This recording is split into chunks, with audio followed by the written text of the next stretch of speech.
Okay, am I audible properly? Yes, sir. Yeah, okay. So today we will start with the costing. Okay. So first, basically the cost object. So cost object is where we accumulate the cost. Okay. So whatever may be the like we may accumulate the cost for a particular department, we may accumulate the cost for a particular product, we may accumulate the cost for a particular product line or geographic territory. Okay. So that is basically the cost object. Means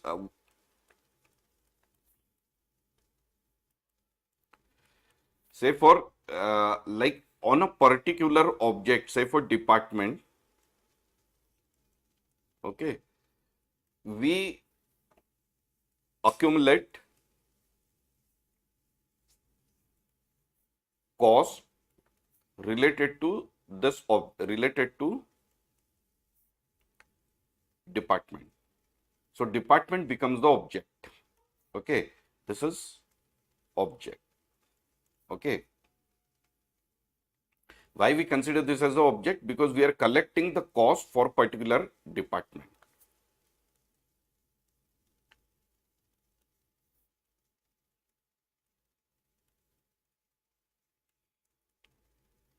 Particular department. Okay, so object would be anything.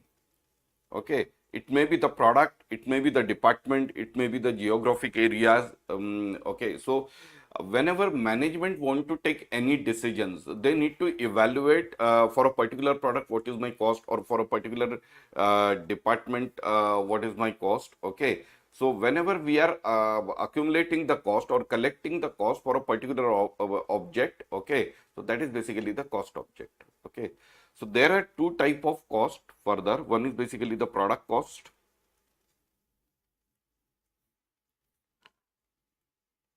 and second is basically the period cost.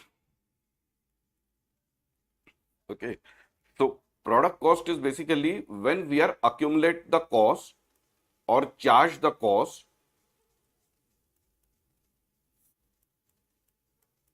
on particular product,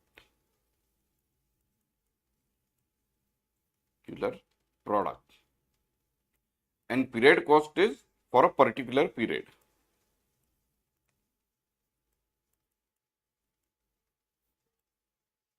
For a particular period. Okay. Why we need to bifurcate the cost between the product cost and a period cost? See, if I manufacture product ABC, okay, maybe the 100 quantity, okay, whatever may be the manufacturing cost for this 100 quantity that I load on a product ABC.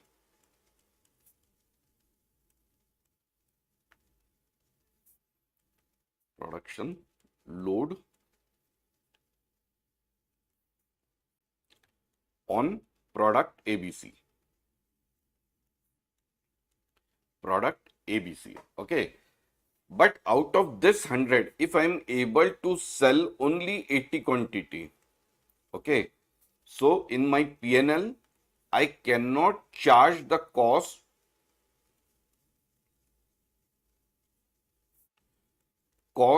for 100 quantity. What we do? We charge the cost for 80 quantity because we sold only 80 quantity PNL, okay, and the 20 quantity we need to show as a finished good or WIP as an inventory in balance sheet. Okay, so that's why we need to bifurcate the product cost and period cost. Okay, in product cost, we are not going to charge 100% on a particular period. Okay, if my product gets sold, then and only then I transfer this cost from inventory to profit and loss account as a cost of goods sold. Okay, but in case of the period cost, 100% cost we charge to PNL,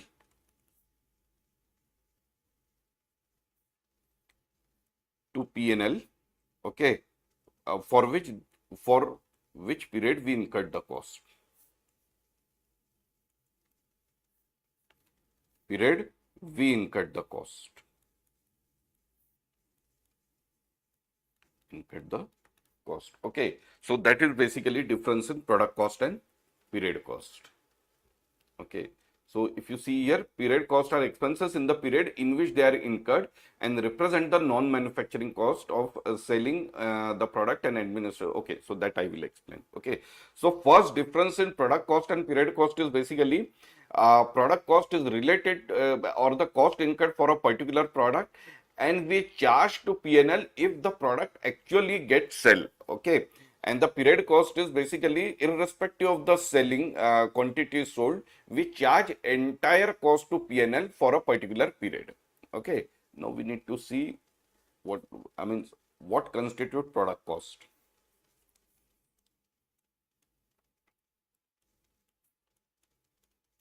Okay, so when we produce the particular product, what we required? Raw material, labor cost. Okay, so these are basically the direct cost. And then there is our overhead. Okay, so that is indirect cost. Okay, overhead could be anything, material or a labor anything.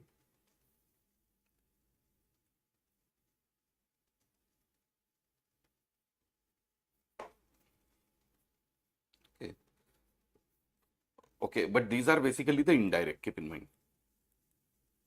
Okay, means both. These are basically the indirect. Okay, indirect material, indirect labor. Okay, why? There is a bifurcation of direct material, direct labor, and indirect material and indirect labor. Anyone can guess?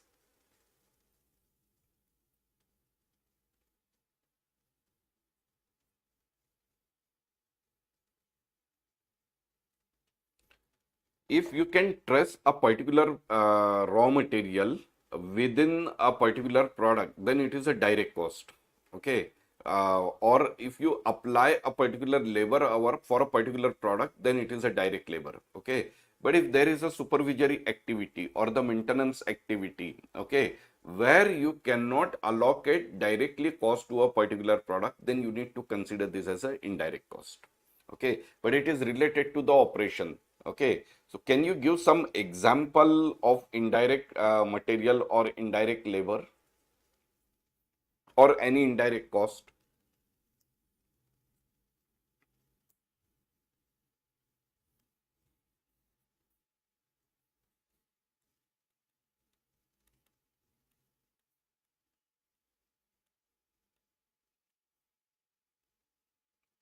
Maintenance material required. Office salary. Which one? Yes.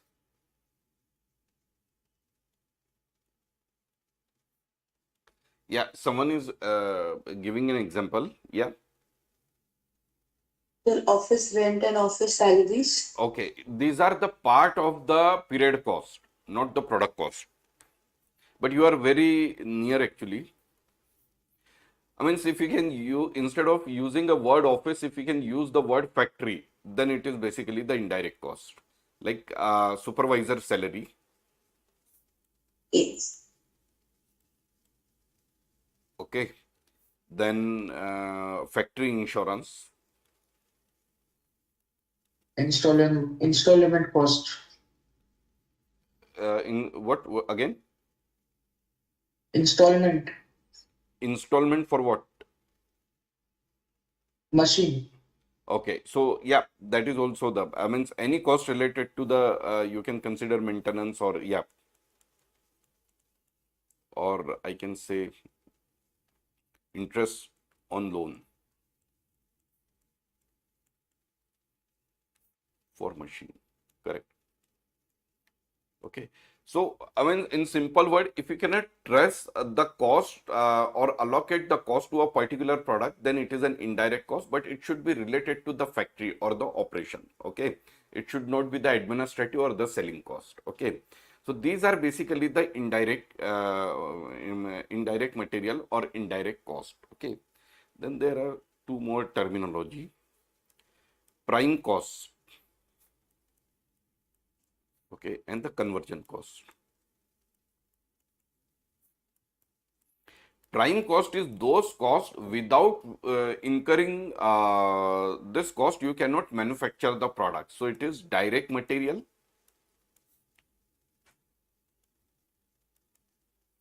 plus direct labor. Okay, it is not covered the indirect material, indirect labor. Why? Because indirect material vary depend on the owners or attitude. Okay, say for like someone may buy the factory machine at a cash, and someone may buy the machine in a loan. Okay, so if you buy in a cash, then there is no interest cost. Okay, but if you buy on a loan, then there is an interest cost. Okay, so even if you cannot incur the interest cost, still you can manufacture the product. Okay, so that's why the prime cost is direct material and direct labor. Conversion cost is because you are converting raw material to finished good. Okay, and for that you need to incur the conversion cost. So whatever may be my cost of production minus direct material is my conversion cost, or direct labor plus factory overhead is my conversion cost. Okay, so in both the cost, direct labor is a common element. In prime cost, there is a direct labor, and in conversion cost also there is a direct labor. Okay, now you can see the flow. First, you manufacture the you brought the raw material, then you apply the conversion efforts.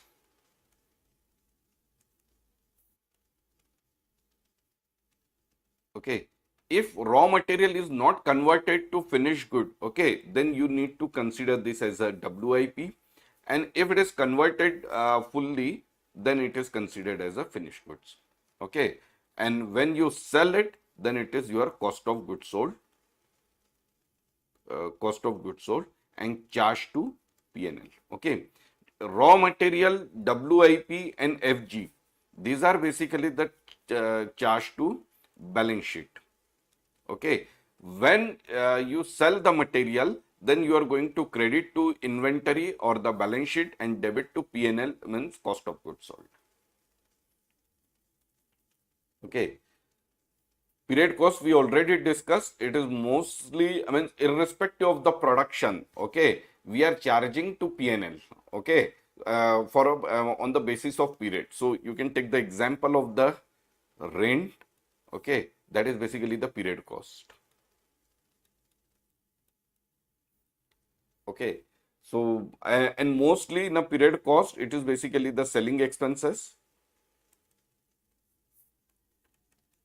and advertising expenses. Sorry, admin expenses. Okay, these are basically the example of period cost.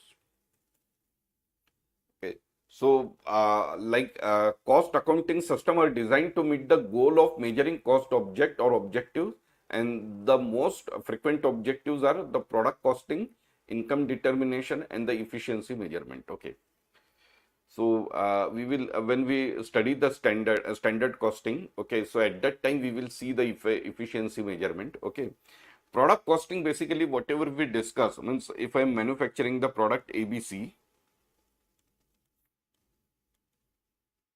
okay, and the product XYZ. Okay, product ABC, whatever may be the raw material, plus for manufacturing it requires a 10 labor hour machine, or you can take any example here, whatever may be the raw material, and for manufacturing it requires the 20 labor hour. Okay, so how I prepare the product cost? It is raw material plus whatever may be the cost for labor, 10 labor hour. It is a direct, that's why no issue. Okay, the same way here, this is ABC and this is XYZ. Okay, and the plus 20 labor hour. Beside this, there are certain factory overhead which is not directly related. Okay, and say for it is 30. Okay, so we need to divide in this ratio 10:20. So here also 10 and here also 20. So whatever may be the raw material, labor cost, and the 10. Okay, that is become my product cost. So always factory overhead we need to apportion on the basis of certain predetermined factor. Okay, so that also we will see.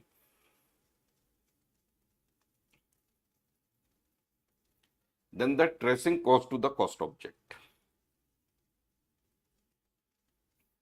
So as we already discussed, direct cost is basically those costs we can directly trace to the particular object. Okay. So direct raw material are the cost of material purchased to be used in production, including freight in net of applicable purchase discount plus a reasonable amount of a normal step. Okay.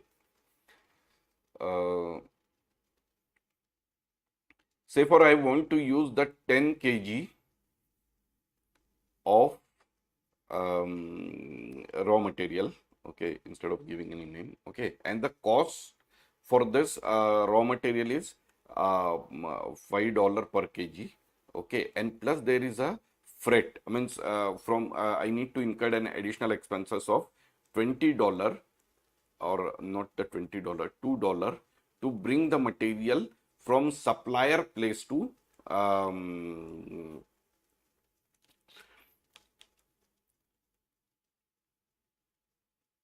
cost incurred to bring the material from supplier place to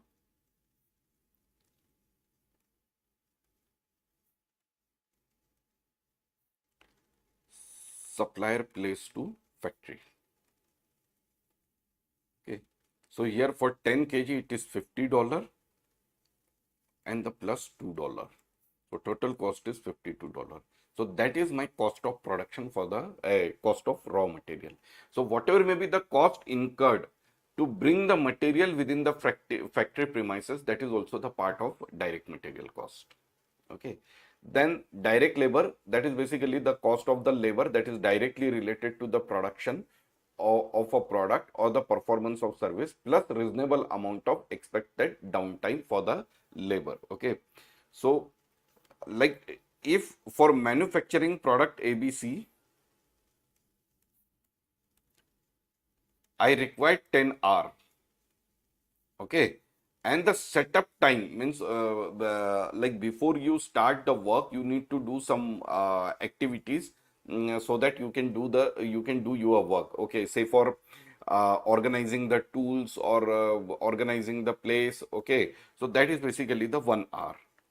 Okay.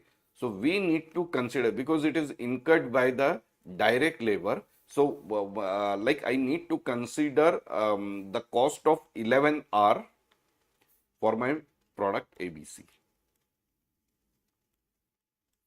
It is not like this, the 10 hour. Okay. Why we discuss this? Because this 1 hour, even though it is an administrative, okay, but that is not the period cost. Okay. We need to consider this 1 hour as well. This 1 hour as well, like product cost. Okay, now I'll give one example, just give a thought. Say for available hour with me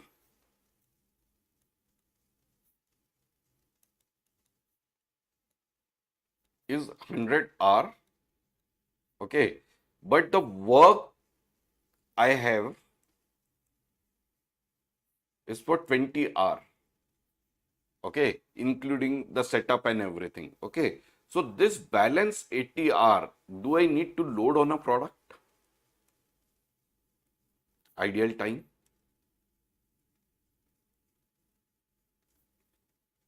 Any guess?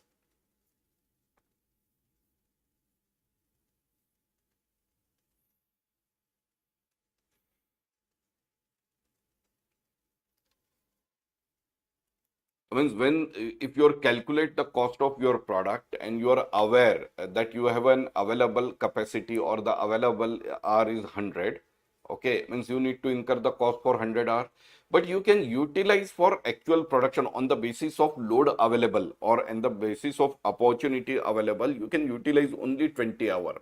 So how you are going to treat the cost of 80 hour, whether it is a product cost or a period cost? Any guess? Either it is a product cost or it is a period cost.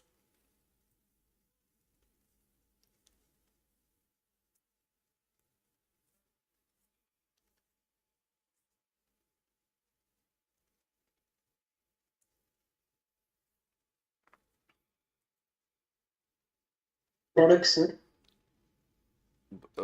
Again, Product cost. product cost. If you do so, then my cost of goods sold increase. Okay. And maybe no one is going to buy.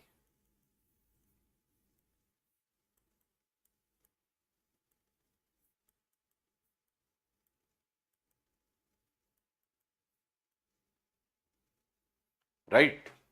Okay. So keep in mind, whenever you are doing a costing, this guys means the ideal hour you need to evaluate whether it is a normal or abnormal. Okay.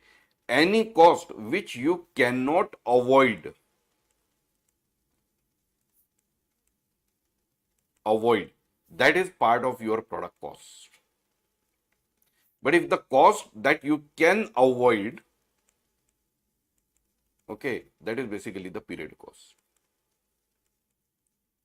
Okay, keep in mind, if you are not able to utilize 80R, okay, in that situation, you cannot, just because you cannot utilize, that's why you cannot load on an existing product. This is basically you can utilize if you have a load. So that's why this is your period cost. Okay, setup cost or efficiency factor. Say for like for a particular product, you required a 10 hour. Okay, but due to the efficiency factor, I mean every time you need an 11 hour. Okay, so this 1 hour you can consider as a product cost because you cannot avoid. Okay.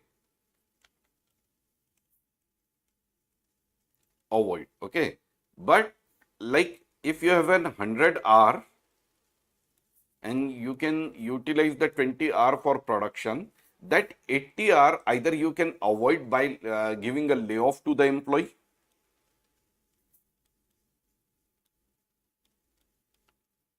avoid by giving layoff to the employee. Okay, or you can utilize for other productive activities. Say for you can get some outsourcing work from other supplier. Okay, so this way you can utilize. So you have an alternate option for this. Okay, if you cannot utilize means or you don't want to go for an alternate option, then this will become your period cost. Okay, so in product cost, you can do, you can consider like idea efficiency factor,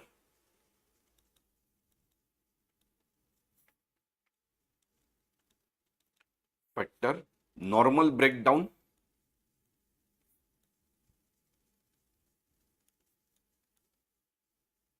efficiency factor, normal breakdown, setup cost, regular admin activities.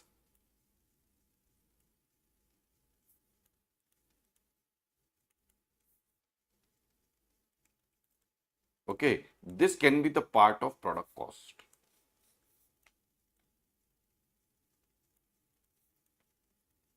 But abnormal breakdown,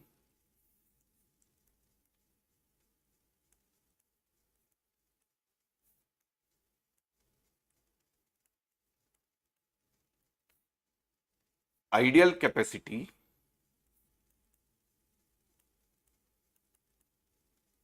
okay, so these are basically the period cost.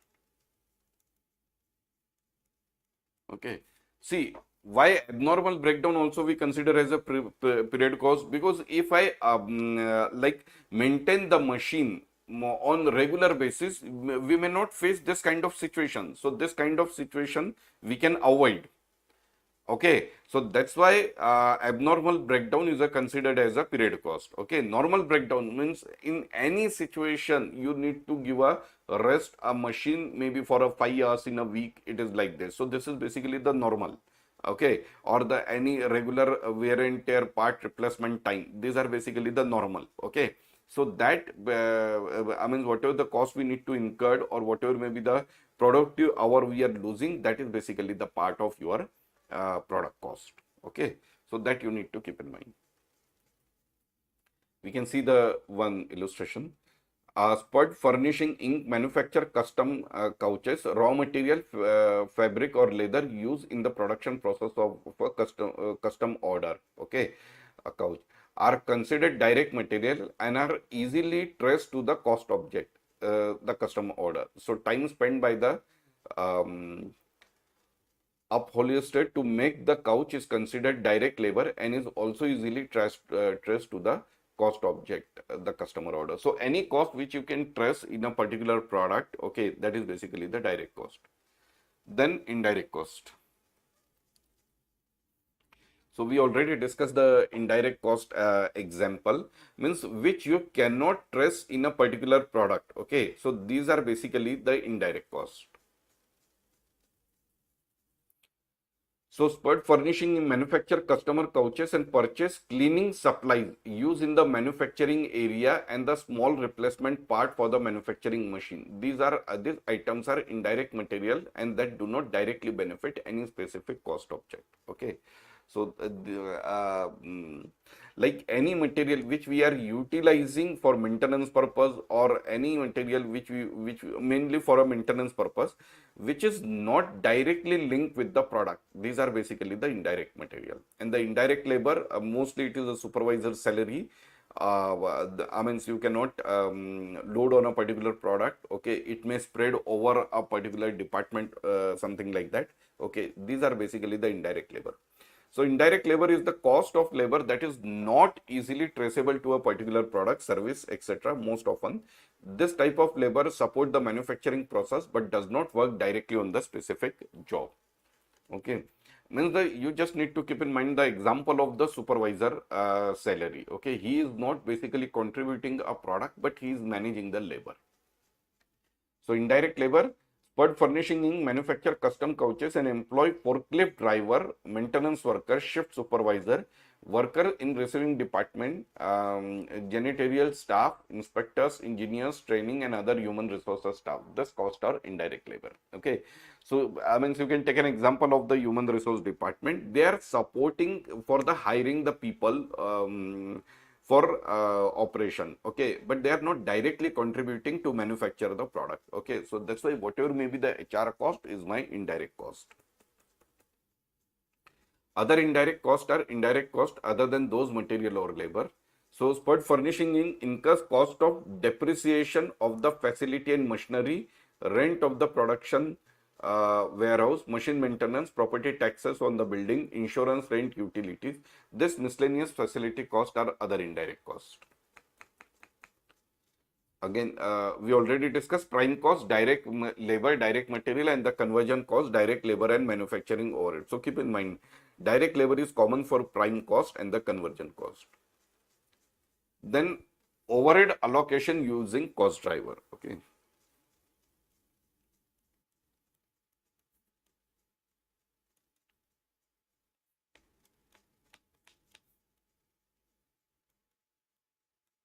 Okay.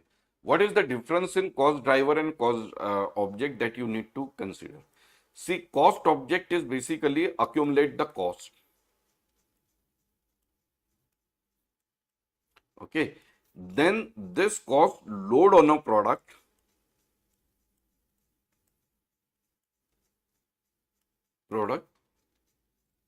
on some basis.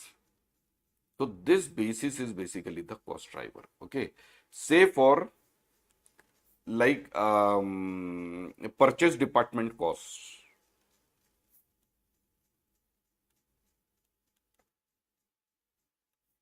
Okay. So that can load on a product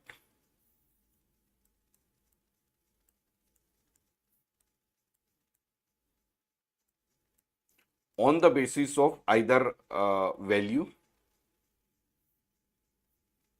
or number of orders raised,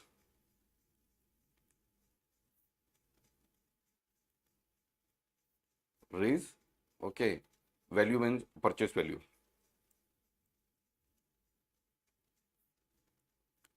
Okay, so these are purchase value and the number of order department rates. These are basically the cost driver.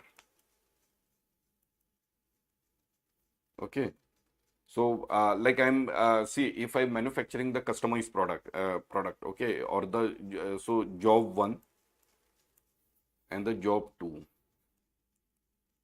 Okay, so it is assumed that only I manufacture, going to complete only this 2 job. Okay, total procurement for this is basically say for like 40,000 US dollar. Okay, so here 15,000 here and the 25,000 here. Okay, purchase department cost is 4,000 US dollar. Okay, so how I am going to load this cost on a job 1 and job 2 in the ratio of 1,500 and 2,500. Okay, so it is 4,000. So my cost for job 1 and job 2 like total is 44,000 and it is 16,500 and here 27,500.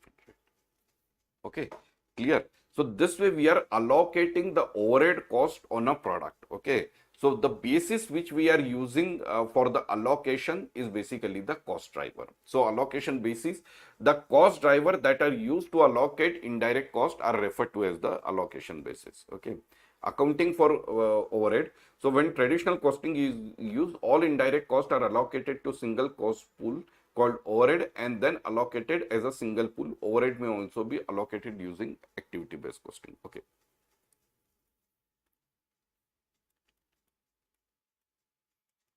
Traditional and ABC means ABC is activity based costing.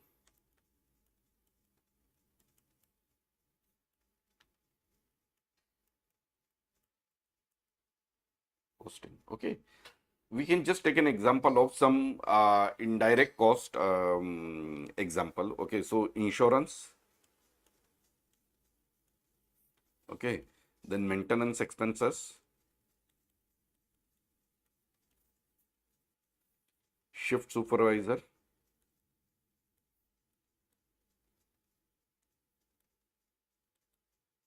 HR cost. Okay, now what is basically means these are basically like the overhead. Okay, in traditionally what happened means whatever the cost incurred, say for here 40,000, sorry 4,000, maintenance 3,000, here 15,000 and here 7,000. So all together if you see, sorry 8,000, 30,000 is total cost. Okay, so in traditional what happened, we in traditional cost system, whatever may be the total overhead cost that I consider and I allocate on a product with a single driver. Allocate on a product single driver. Single driver means either it is machine hour or labor hour. Okay, but I am not giving a separate basis for each indirect cost. Okay, I am allocating all cost overhead and then allocate on the basis of either machine hour or labor hour. Okay, this is basically the in a traditional system. Okay, insurance, maintenance expenses, shift supervisor salary, HR cost, these are all our activities. Okay, but in activity based cost like insurance, this is on the basis of area because we are doing a factory insurance. So whatever may be the area covered, means say for the job 1 is taking a 2,000 square meter area and the job 2 is taking a 3,000 square meter area. So entire cost I need to allocate on the basis of area. Then maintenance expenses, number of breakdown. Okay, you need to incur the maintenance expenses on the basis of a breakdown. So whatever maybe I mean, for a particular job one, there is a 2 breakdown, and for job 2 there is a 3 breakdown. So on that basis we allocate the maintenance expenses. Shift supervisor, number of shift or employee per shift. Okay. HR cost, number of labor. Number of labor. Okay. So what is difference in traditional cost system and the activity based costing? In a traditional cost system, we consider only one cost driver. We pull entire indirect cost and then we apportion this cost or allocate this cost on a different job or a different product on the basis of only one cost driver. Okay, but in activity based costing, each each activity cost we allocate on the basis of driver driving the activity. Okay, so this is difference in ABC and the traditional costing. So when traditional costing is used, the application of overhead is accomplished in 2 steps. Overhead rate equals to budgeted overhead cost plus estimated cost driver. Okay, so applied overhead minus actual equals to actual cost driver multiplied by overhead rate. Okay, so that I will explain means how we are going to apply the overhead. Okay. Okay. So this way you can now understand means how we allocate the cost. Now what happened? Like say for means if I see the traditional costing, okay, say for I decided to allocate the labor, cost on labor hour. So I have a predetermined estimate that I am going to incur the cost of 30,000, and there is a like labor hour utilized for job 1 is 12,000, and for job 2 it is 18,000. Okay, so I'm going to allocate this entire 30,000 on a 12,000 and the 18,000, because I consider the labor hour as my labor hour is my cost driver. So entire cost I pull and it is total 30,000, and then I apportion job 1 and job 2. Okay. But in case of the activity base, okay, each cost like area. So for job 1, different ratio for area. Like maintenance expenses for job 1 is different, job 2 is different. Okay. And this way we allocate the each and every activity cost in job 1 and job 2, and then we sum up what is the total overhead cost I need to allocate to the particular job 1 and particular job 2. That happened in activity based costing.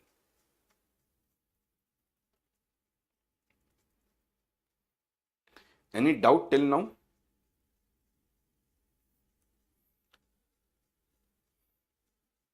Okay. Then cost behavior. Okay. Cost.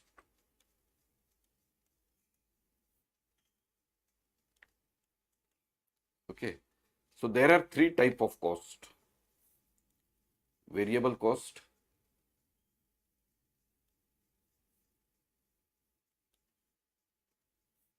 fixed cost, and semi-variable cost. Okay. On the basis of name, can anyone say means what is variable cost, what is fixed cost, what is semi-variable cost?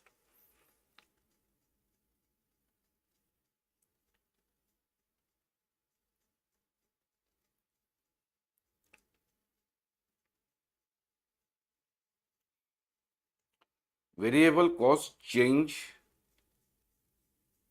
with respect to production level. Okay. Fixed cost remain as it is. And the semi-variable cost remain as it is up to certain extent.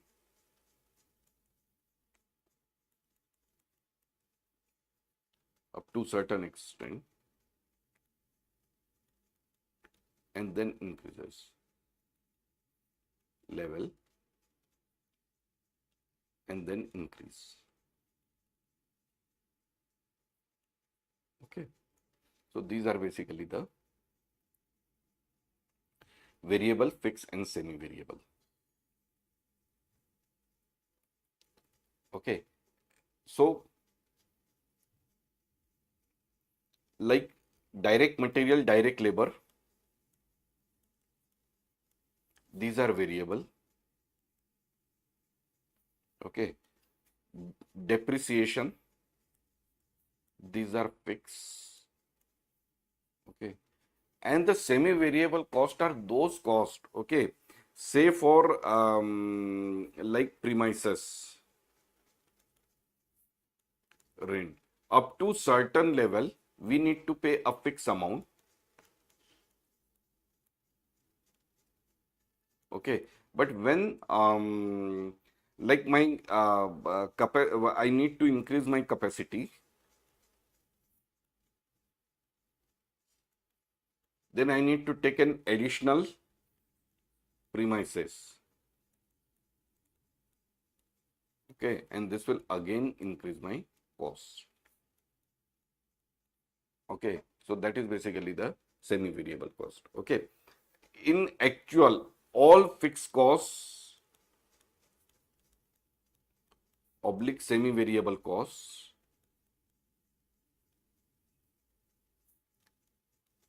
are variable. Okay, because you need to increase your fixed cost as well. Means like at least to give the effect of inflation. Okay, so and if your production capacity get increased, then you need to increase your fixed cost as well. Okay, so in a long run, okay, all the costs are variable cost.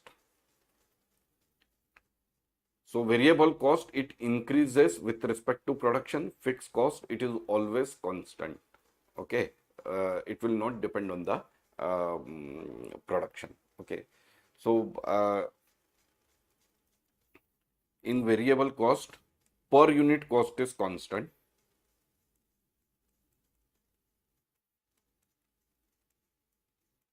Constant. Okay, but total cost change.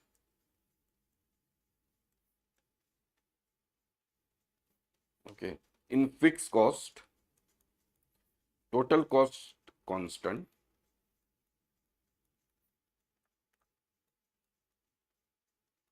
but per unit cost change.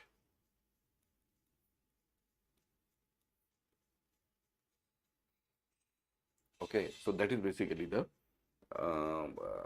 means difference in variable cost and fixed cost. Okay, in long run, of course, in short run and long run, variable costs are the same within the relevant range, and the range of production over which the cost behavior assumptions are valid. Okay, so same is with the fixed cost. Okay. Okay. Any example where you can say the variable cost per unit get changed with increase to when the production get increase? Do you think, say, for if you are producing 1000 quantity, then your variable cost is 10 rupees per unit. But if you are producing 2000 quantity, then variable cost is say for 9 rupees per unit. Is it possible? And why it is possible? Any guess?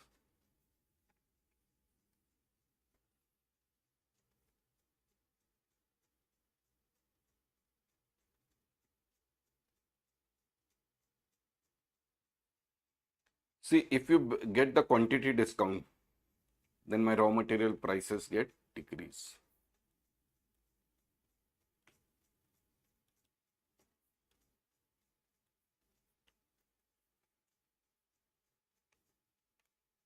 And then there is a efficiency factor, I mean the learning curve.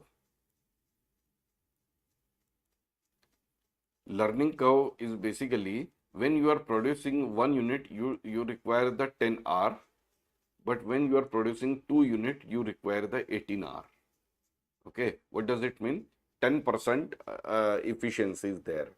Okay, so because of that reason, when you increase the volume, it may possible per unit variable cost also get changed. Okay, what I explain while considering the cost behavior, variable cost per unit is always constant and the fixed cost in total is always constant. Okay, so that means but if you are able to get the quantity discount, or if you are able to save some time because of learning curve, okay, in that situation variable cost may go down. Okay, and the same thing is with inflation. If there is a huge inflation in the market, then the suppliers are not ready to supply the material in existing cost. Okay, so because of that reason also the cost, variable cost per unit get change. Okay, in fixed cost, of course, it is in long run, of course, all the fixed cost is a variable cost, but up to certain period or up to certain capacity it is static, or it is basically static, or I mean the total cost is same but the cost per unit get change. So the distinction between variable cost and fixed cost allow manager to determine effect of a given percentage change in the production output on cost. Okay, so be careful. Often attempt to trick the candidate by providing fixed cost per unit for a given volume of production. As a fixed cost are fixed, the candidate must convert this format to the dollar amount. That will not change the production volume changes with relevant. See what happened. One point also we miss actually, the application of overhead.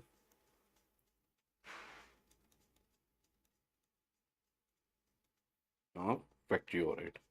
Okay, so what happened if I assume like my overhead rate I am calculating on the basis of expected cost and the expected cost driver.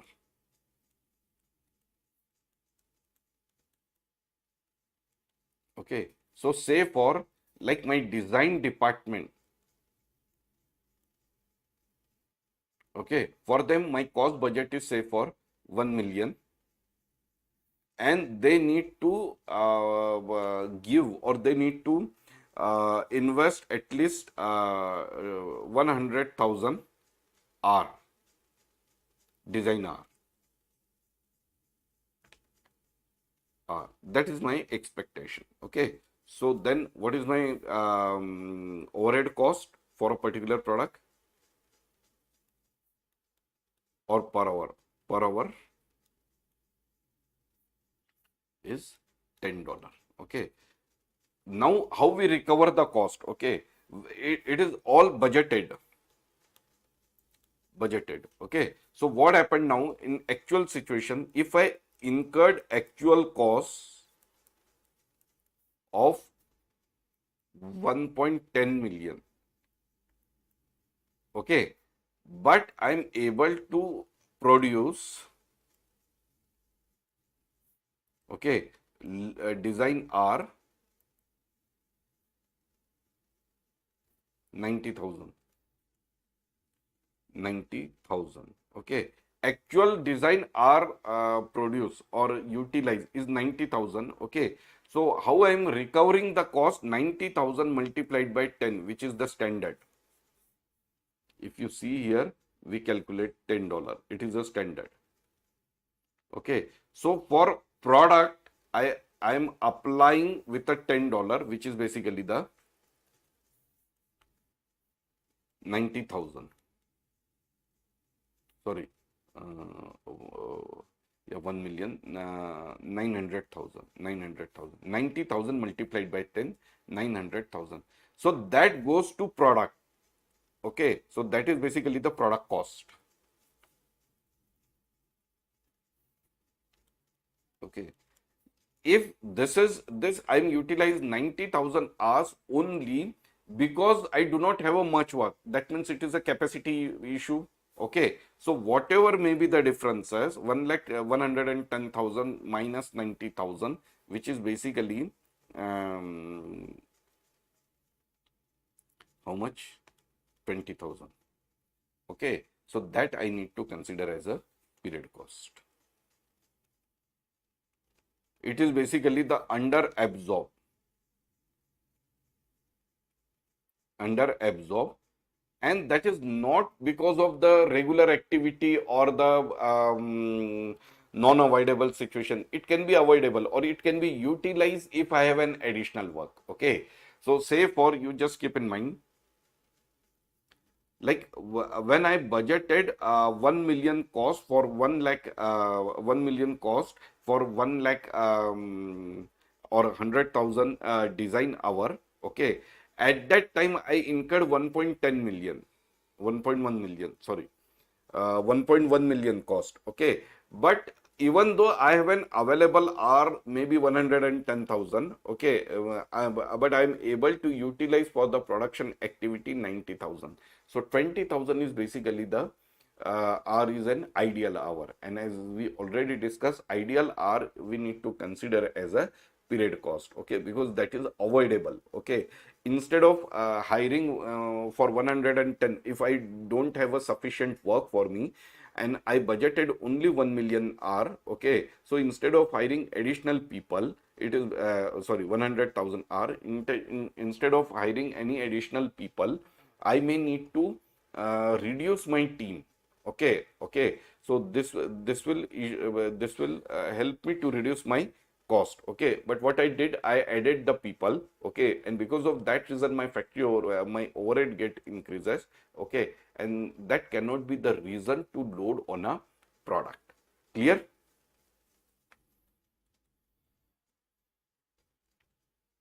Okay, you can load on a product only the normal cost. You cannot load the abnormal cost on a product. Okay, so that's why the planning is also important while doing a costing. Okay, then long run characteristics, given enough time and long enough relevant range, any cost can be considered as a variable. So as already discussed, any variable cost is a any cost in a long term is a variable, even though it is a fixed cost.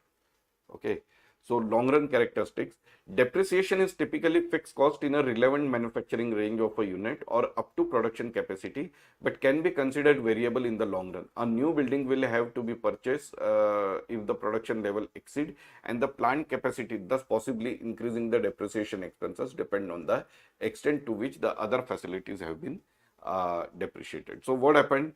Right now I am producing 1000 unit,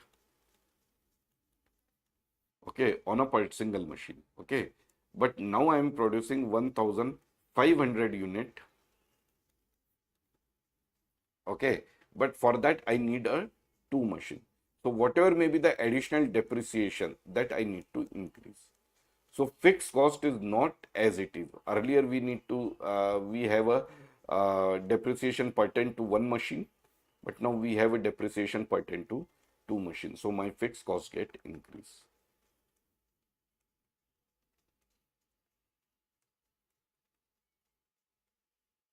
Get increase. Okay, so in long run all costs are the variable cost, means your fixed cost is also get increase. Okay, so it is not like this, the fixed cost static for entire product cycle, product life cycle. Okay, depend on the capacity utilization or the depend on the capacity requirement, your fixed cost is also get increase. Then the mixed cost and semi-variable cost. So cost frequently certain both fixed and variable component, contain both fixed and variable component. Cost that include component that remain constant over the relevant range and include component that fluctuate in direct relation to the production are classified as a mix. So here they gave an example. Quality ornament ink, क्योंकि manufacture collector proclaim fragrance and holiday ornament in a single manufacturing facility. So during the recent completed operating year, the company incurred manufacturing labor cost 3.2 million, including direct labor of 2 million, which include a base annual contractual amount and variable rate amount for hours work above a contractual threshold. Raw material cost 6 million, plant depreciation 440,000, straight line method use, and the electricity cost 250,000, which is directly tied to hours of production. Heating cost 100,000 annual rate and delivery expenses 25,000 based on the formula of customer order. Additionally, QOI incurred 1,000 in building and equipment maintenance and repair expenses that will include both fixed contractual amount for a weekly maintenance and variable rate amount for maintenance performed on a Saturday, Sunday. So based on the above scenario, calculate the company's variable cost and fixed cost. Okay, so variable cost and fixed cost.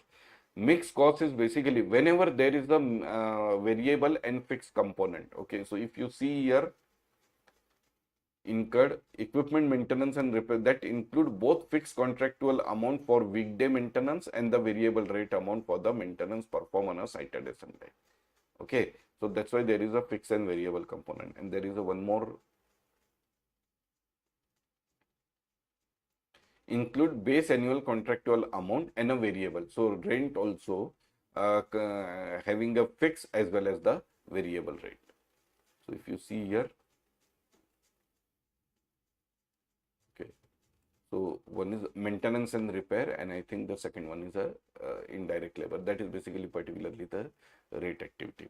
Okay, so whenever means if you are procuring a material where like some services is also required, so service prices depend on the number of visit. Okay, so whatever may be the basic cost of raw material is the fixed one, and whatever may be the service cost, that is basically the variable component. So it is basically kind of semi-variable. Okay, so raw material generally not qualified for the semi-variable. I mean, like say for you can consider the printer. Okay, nowadays you can get the printer on a rent.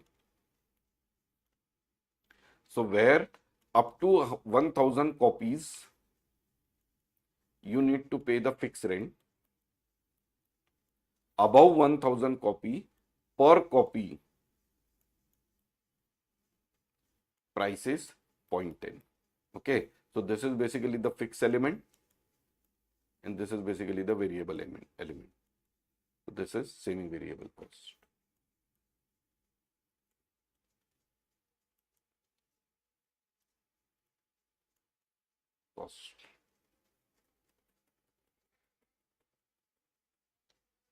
So relevant range is the range for which the assumption of the cost driver, that is linear relationship with the cost incurred, are valid. When the cost driver activity is no longer within the relevant range, the variable and the fixed cost assumption for the cost driver cannot be used to allocate the cost or cost object. Okay, so what happened? I'll just tell you how you can derive the variable component. Okay, so for 1000 quantity, you need to incur the 1000 as a cost. For 1500 quantity, you may need to incur the cost of 1200. Okay, it is not directly even for 1000, 1000, for 1500, it is not 1500.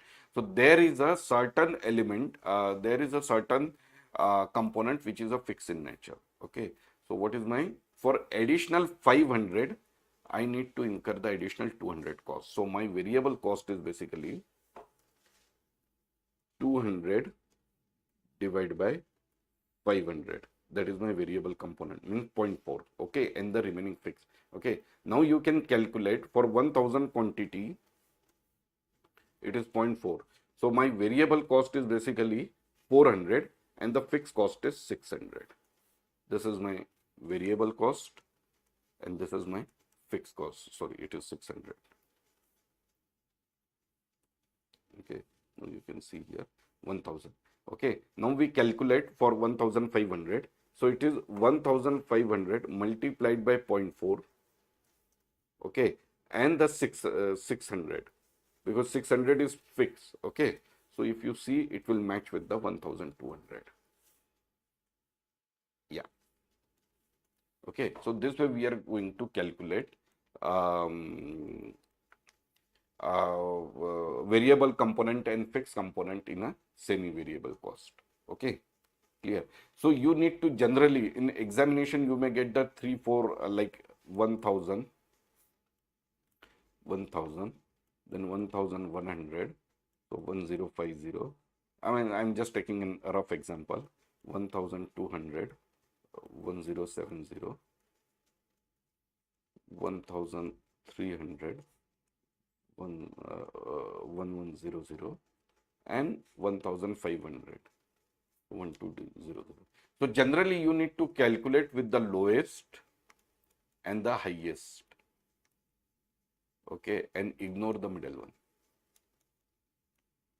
Ignore middle. Okay, so whenever in examination you may get the 4, 5, 6, 4, 5 output level or input level. Okay, in that situation you need to consider only lowest level and the highest level. Any doubt till now? So that is basically the fixed cost, variable cost, and the semi-variable cost.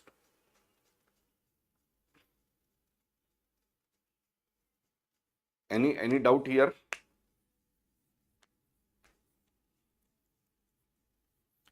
Then cost accumulation system.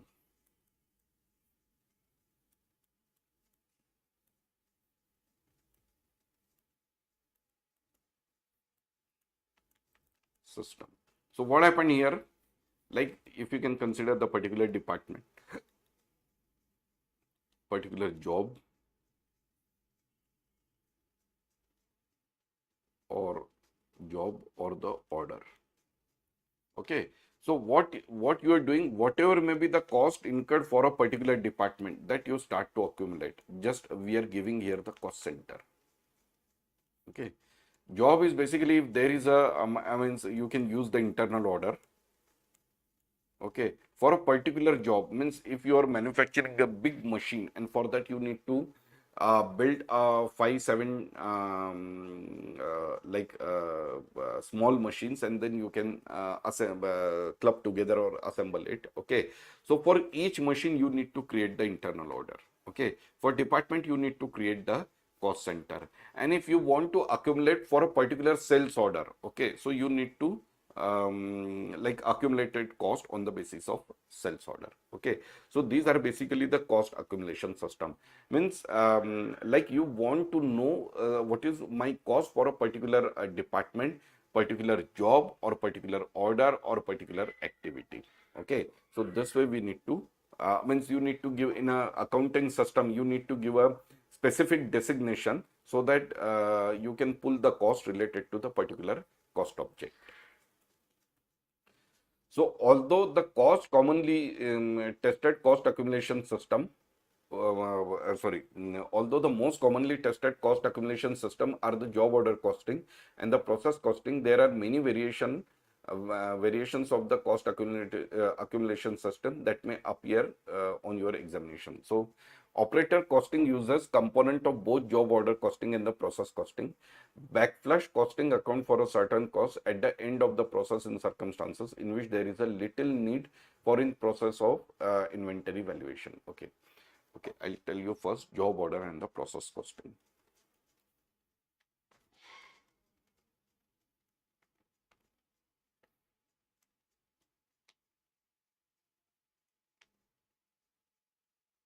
Okay, first difference is basically in a job order and a process costing. In a job order, we are using when you are producing the customized product. Okay, you need to allocate cost to each product. Okay, in a process costing, when you are producing homogeneous product. Okay, so what happened? You are going to allocate the cost to the particular department. Okay, and then that department cost you are going to allocate number of quantity produced. Okay, particular department belongs to the manufacturing department. In manufacturing also there is so many department. I mean the process wise, like the sheet metal, second uh, like assembly, electrical, means the department which doing the wiring for the machine. Okay, like this. Okay, so in a job order, when we are producing the customized product, okay, so like that product cannot be utilized by the other than the designated customer. Okay, so what you are going to do, whatever may be the cost incurred for a particular job, that you are accumulated or allocated to the that customer order. Okay, and in a process costing, when you are producing the standard product or the homogeneous product, what you are going to do, you are allocating first cost on a department and then a portion on the number of quantity produced. Like this. Okay, so that is basically the difference. Then cost of goods manufactured and sold.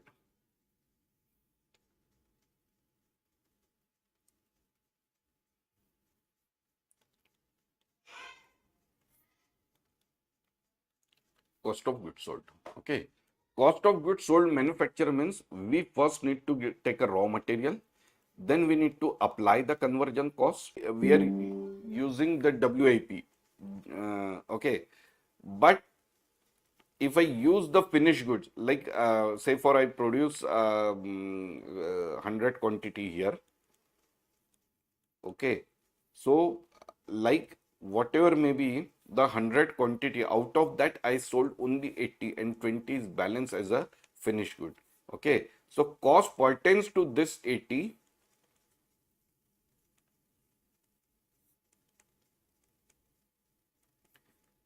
Quantity is my cost of goods sold. COGS. Okay. So generally we calculate opening WIP,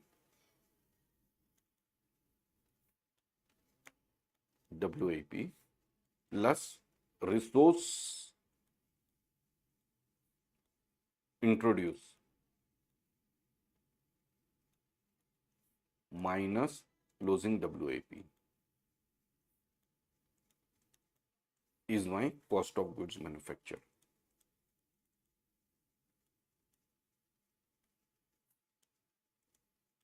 This is my production cost. Okay. And here opening FG plus cost of goods manufactured, COGM. Okay. Minus closing FG is my cost of goods sold. Okay. Resource introduced means raw material plus labor plus production overhead. Okay. So this is my resource introduced. Okay. But why the variation arises? Because I am utilizing some opening WIP and I am postponing the closing WIP. Okay. That I carry forward to the next level. So that's why the cost of goods manufactured is not the same for raw material, labor and production overhead incurred during the year. Okay. And the same is the cost of goods sold, because I'm whatever the material I'm selling, some of the material I'm using from the opening finished good, okay, which is manufactured in the previous year, okay, and then the remaining I'm using from the produce during the year. So that's why there is a difference. I mean, cost of goods manufactured and cost of goods sold is not the same value. It depends on the level of the opening finished good and level of the closing finished good.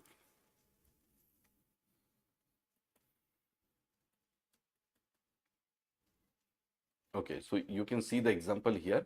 So work in progress is the beginning inventory. Okay, then the direct material and the direct labor, whatever may be the resources we introduce, and manufacturing overhead applied. Okay, so 120,000 we have introduced. We have an opening balance of 40,000. Then we introduce 120,000. And why we need to consider this? Because it is semi-finished condition. So some of the like amount which we incurred during the year is utilized to complete this production. So that's why we need to add together. So total manufacturing cost available 160,000. Out of this, work in progress inventory ending means this we are postponing. Okay. So the current cost of goods manufactured during the year 150,000. So this 150,000, because it is given in the amount, I'll just tell you. Say for this 40,000 we have a 200 quantity.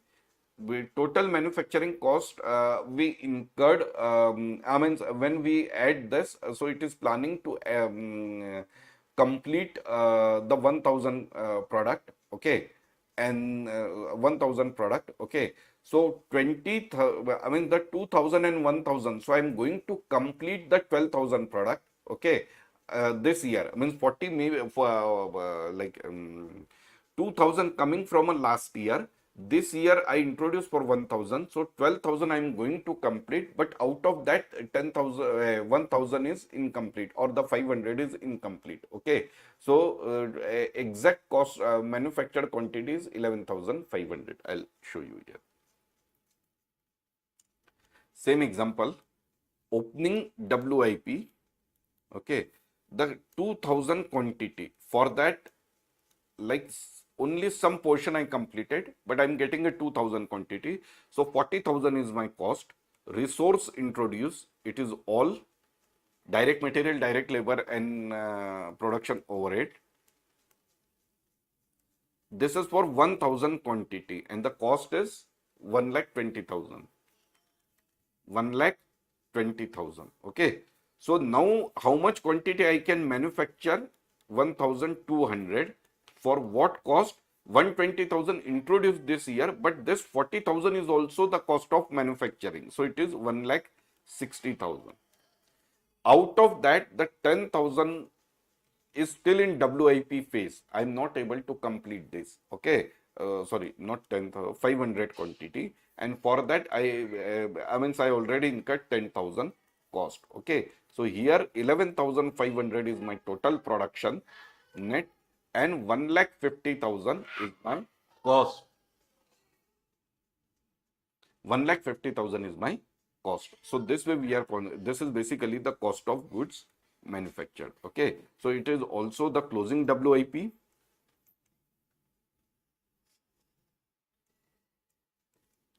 Closing WIP. Okay. And when I start with opening WIP, if you see from 2000 to 500, so my closing WIP is reduced. Okay. So that's why if you see my cost from 40,000 to 10,000. So that's why my cost is more near to cost of manufacture. Sorry, total cost which I need to incur. Okay, and then the cost of goods sold. So it is depend on the FG. Okay, so I have a finished good worth 20,000, and then my COGM I need to add, which is 1,50,000, and then the closing FG. Okay, which is basically not, I have not sold, which is 50,000. So the quantity which I sold is roughly around 120,000. Okay, so this way I need to, this is my cost of goods sold. Sorry, the cost incurred for quantity sold is 1,20,000. So this is my cost of goods sold. Okay, so this way we need to calculate. So cost of goods manufacturing, we start with the WIP, then we add the value of the resource introduced, and then we deduct the closing WIP. That is for cost of goods manufactured. And cost of goods sold, we start with the finished good.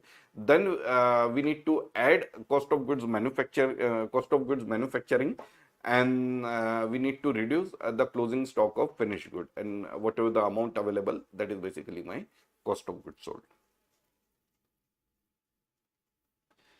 Okay, then job order costing. So job order costing is basically, as I already informed, job order we are utilizing where we are producing customized order. Means the product are heterogeneous, not common.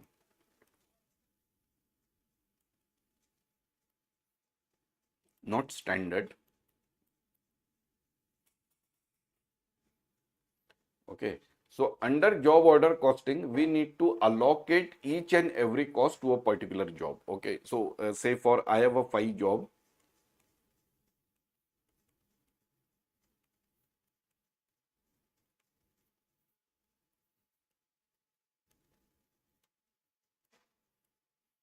Okay, I may utilize a same raw material for this 5 job, but like I am aware the quantity of a particular raw material required to a particular job. Okay, so as per that, say for I purchase the 50 quantity, okay, or like the 10 quantity, and maybe for job 1 it is 5 quantity required, then job 2 it is 4 quantity required, job 3 it is 2 quantity required, job 4 it is 1 quantity required, and the job 5 it is 3 quantity required. So it is total I think 15.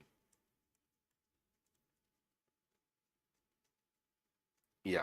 Okay. So this way I need to allocate the exact quantity to each job. That happened in the job order costing. So all the cost incurred particularly for a particular job, that I need to allocate here.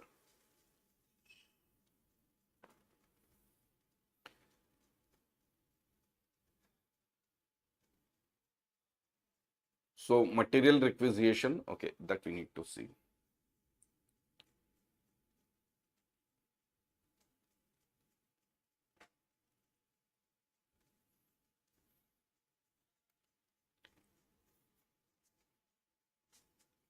Whenever we manufacture the material, whenever we raise the purchase requisition, okay, for a particular job, so we need to clearly inform the quantity required for a particular job.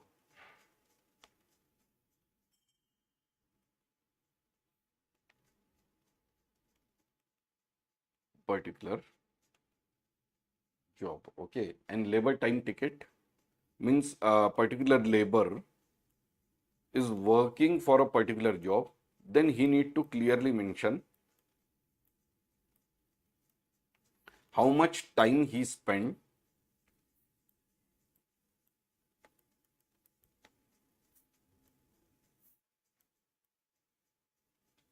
in particular job.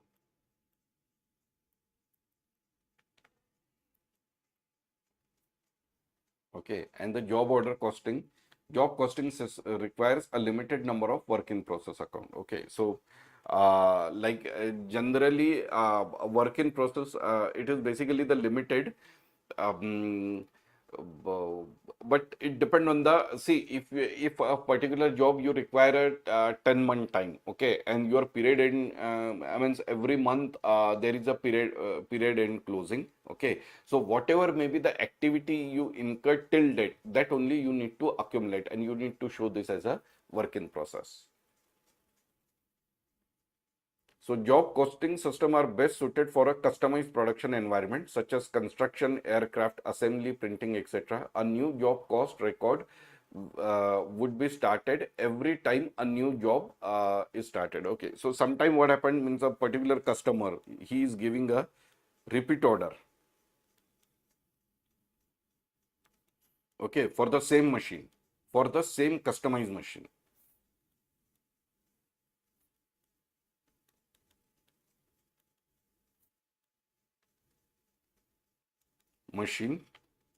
but timing is different.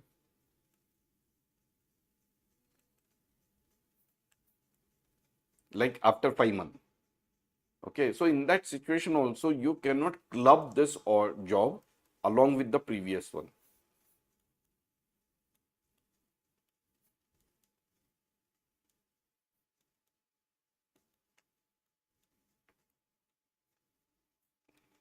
Why?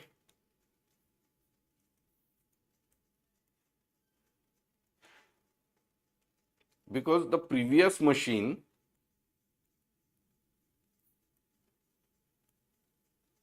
you already manufactured, you a previous machine you already manufactured up to 50%, and now you are going to start the other machine. Okay, so in that situation, even you are producing identical machine, you need to prepare a separate job card.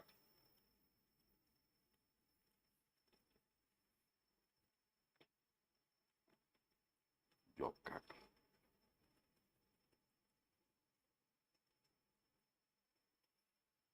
Okay, now how the accounting get flow.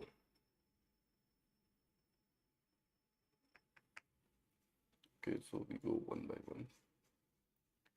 So in a job order costing, so first we have started to use the direct material and the indirect material.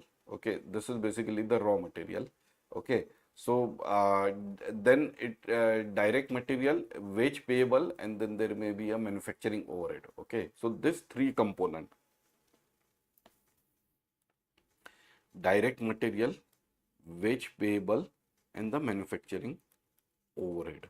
Okay, this three component goes to the work in progress, WIP.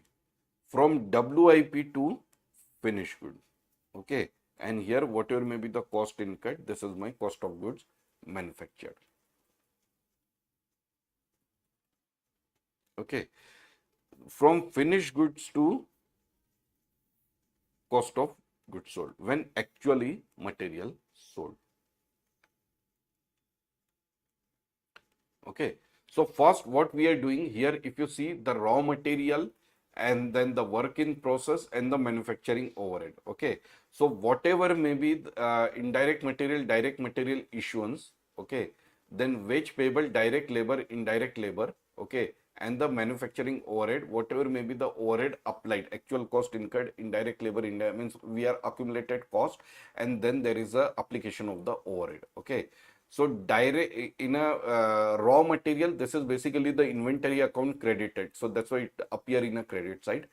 Direct labor, whatever may be the cost actual incurred, that I need to mention in a debit side, and whatever may be the cost applied to the product, okay, that I need to mention in a credit side. So it goes to the direct labor, and the same way the manufacturing overhead, whatever may be the actual cost incurred, okay, so that we need to apply in a debit, and then the overhead applied to the production cost. Okay, so that it is coming here. So are you able to understand why it is in a raw material, it is in credit side, and wage payable and factory overhead, sorry, wage payable and factory overhead, like the expenses we need to accumulate in a debit side, but the application or the recovery we need to it should appear in a credit side. Okay, so this way we need to first transfer all the cost to the finished good. Once the good completed, then we need to transfer the finished good to the WIP to the finished goods. Okay, sorry. So first, all the raw material like wage payable and manufacturing overhead, that transferred to the work in progress, and once the goods completed, that work in progress, the value of work in progress transferred to finished good, and then when the product actually gets sold, then the cost of goods sold account get debit. Okay, and this balance goes to your P&L account. Any doubt here? Okay, so we can take a 15-minute break here, and we will start around 9:45.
Okay, so now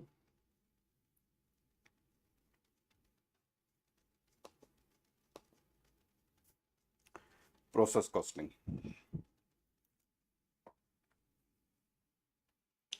So in process costing, generally we produce homogeneous product.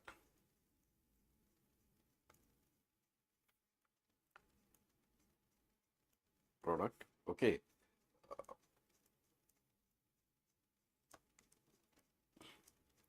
And we need to allocate the cost on the basis of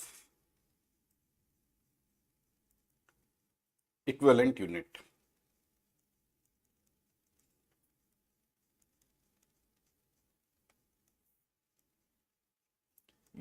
In job order costing, what happened? We are allocate the cost particular job. It is in job order costing.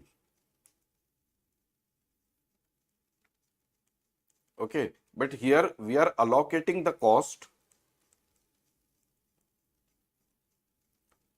first particular activity. Okay, and then a portion or number of unit produced by that activity.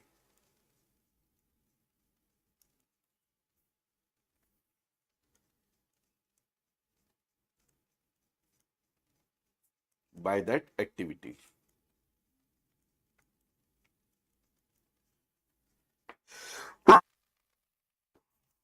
Sometimes some units are partially process.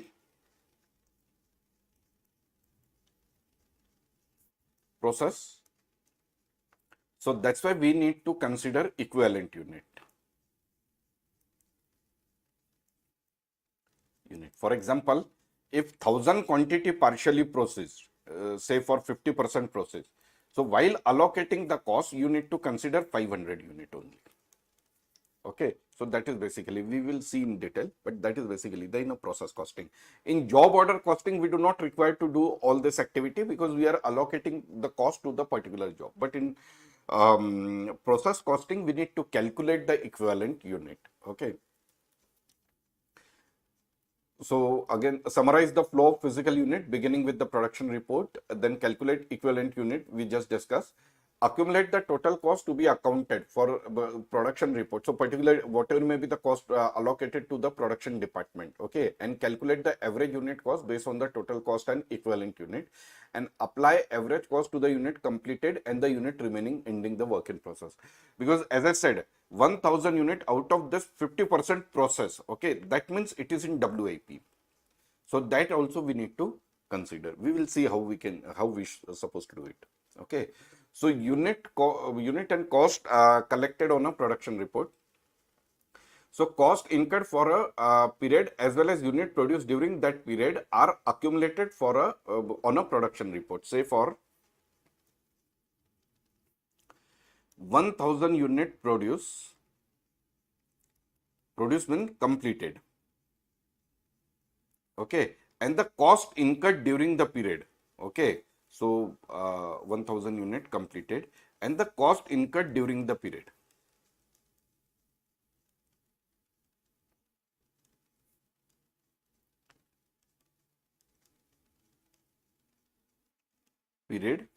That we can get it from production report.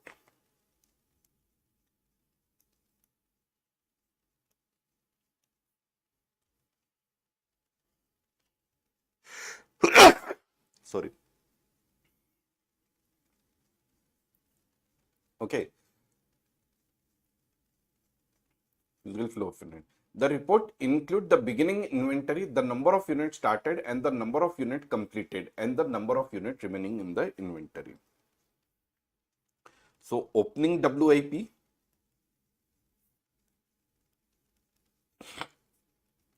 number of unit introduced,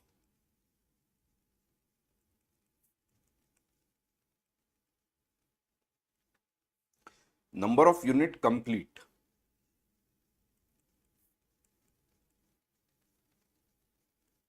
and then closing WIP.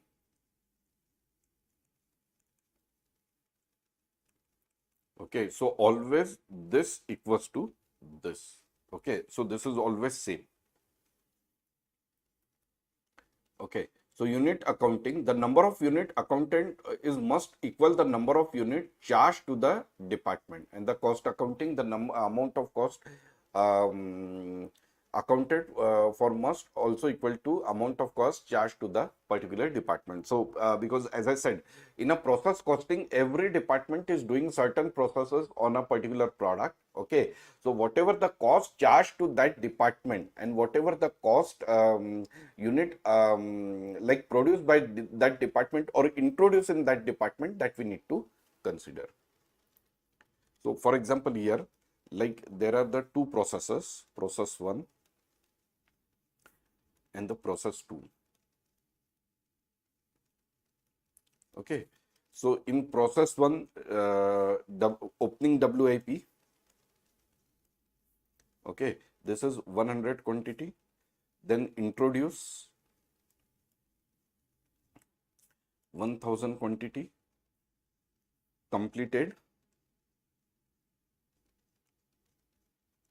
900 quantity, and then the closing WIP 200 quantity. Okay, this 900 will be the input for the process 2. Okay, here also opening WIP 200, say for 900, they completed 1000, so remaining 100. Sorry, 100. See, whatever the completed to the process 1, that goes to introduce in a process 2, like this. Okay, so this way each department we need to calculate. And now you can consider here, if it is 25% complete and this is the 50% complete, like this. Okay, so what is my equivalent unit? Here 25% I have completed. So this year 75% I completed. So 75 this year. Out of this 900 fully completed. Okay, and from this 200 I completed the 50%, means 100. So my total completion this year is basically 1075. This is my equivalent unit. Equivalent unit.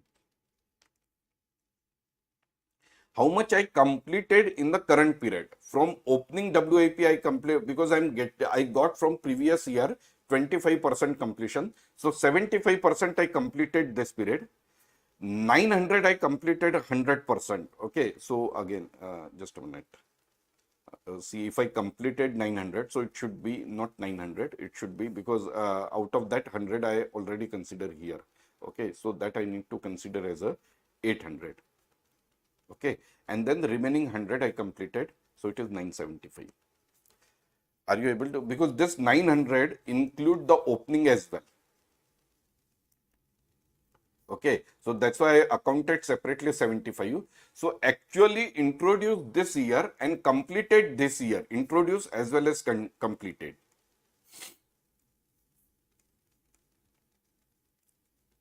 And completed.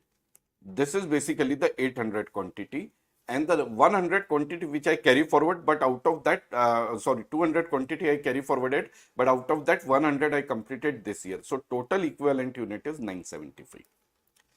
Clear how we are going to calculate?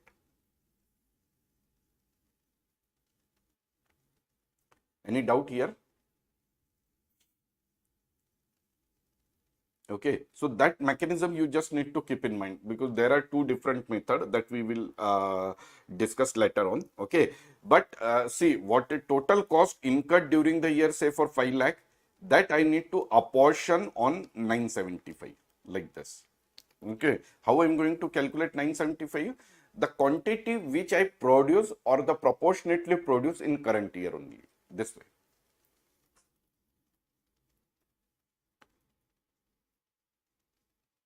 So the following shows the flow of inventory from beginning raw material to ending finished goods. So inventory raw material, beginning inventory of raw material. So beginning inventory of work in process and beginning inventory of finished goods. Okay, and then add purchases of the raw material available for use. Then the raw material use which goes to the WIP. Okay, so raw material use plus direct labor and overhead, and the work in process inventory available and subtract inventory. Okay, so what this table shows, how we are going to calculate. So first we need to start from the raw material. So beginning inventory of raw material, then whatever the purchases during the year. So raw material available for the production or the use. Okay. Out of that, how much raw material we use or transfer for the production department. Okay. This is basically the store. Okay, and ending inventory of raw material which is in store. So whenever I'm issued the raw material to the shop floor, I need to deduct from my inventory. So raw material use is deduction from my total available inventory, and it transferred to the shop floor. So when it is in shop floor, so it is in work in progress. So beginning inventory of work in progress, it is in shop floor under manufacturing. Then whatever may be the raw material I transfer from store to the shop floor, that I need to consider here. So total work in progress inventory available to be finished. So here raw material as well as the direct labor and the production overhead. And then whatever may be the finished good I produce, that I need to transfer to the finished store. Okay, and there is a ending work in progress. So same way, beginning inventory of the finished good, add inventory transfer from the work in process, finished good inventory available for sale, and then the cost of goods sold, and then it will give the ending inventory of finished good.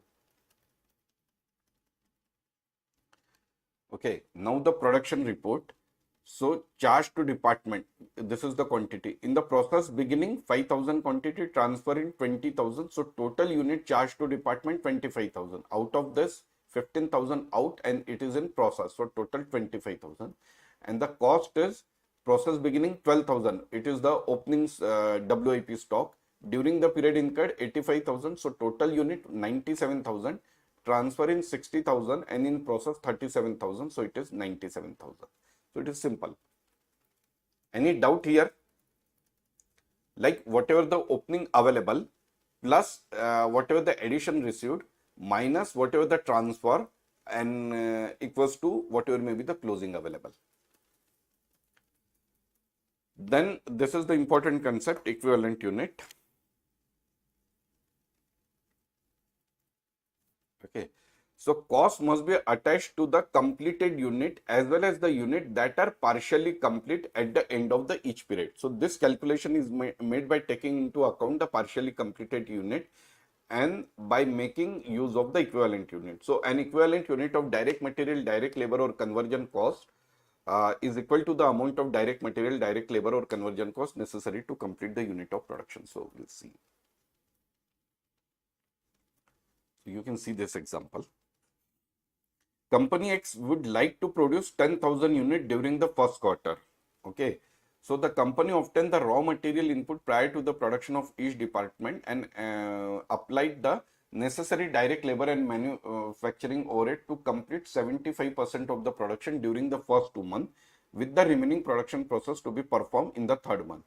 When preparing the internal monthly production report, company X would indicate that has 10,000 units 100% complete as the direct material and 7,500 equivalent unit of the production as a direct labor and overhead as of at the month end. Okay.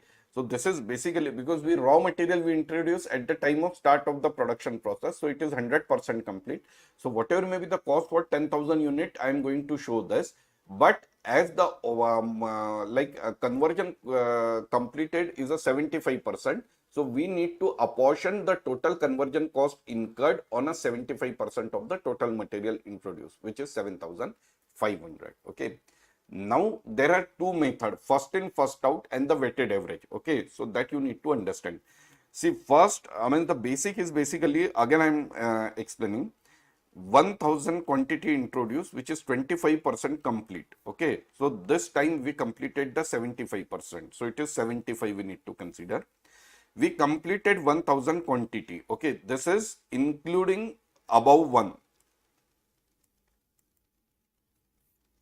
Opening 100. Opening 100. Okay, so that means 900 introduced this year and completed this year. So it is 900. Okay, then there is a 200 is basically the WIP, which is 50% completed. Okay, so I need to produce this year, it is 100. Okay, Okay, last time we considered this 900, so this is 800. So total quantity I produce is basically the 975. This is basically the logic. Okay, and right now, I mean in a production process, because it is 1000 completed. Okay, 900 including opening 100. So it is basically 100 quantities opening. Okay, 200 quantities closing. 970. Sorry. 900 I transfer to the production, okay, and then so 1000 quantity actually I introduce, okay. This is basically the means from store to shop floor 1000 quantity I transfer, okay, and this way we need to, but whatever may be the conversion cost allocated, that we need to bifurcate on 975, okay, and then like for 875 we need to transfer to cost of goods sold, and 100 is transferred to WIP, like this.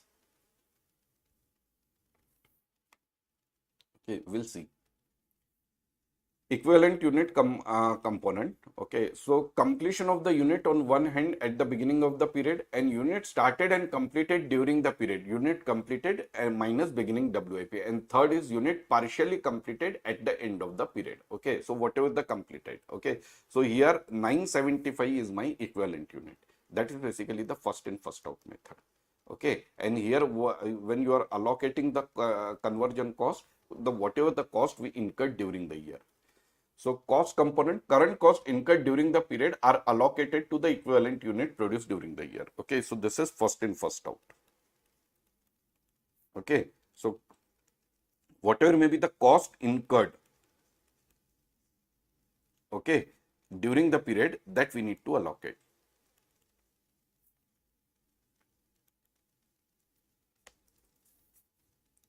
We need to allocate. Okay, now we'll take same example. Quantity and the amount. Okay, so again, opening quantity is 100, 25% complete opening, and the opening amount is 20,000. Then introduce 1000 quantity. Okay, so amount charged to this 1000 quantities basically, or say for 2,50,000. Okay, but I produce, I mean, this is basically the cost incurred during the period.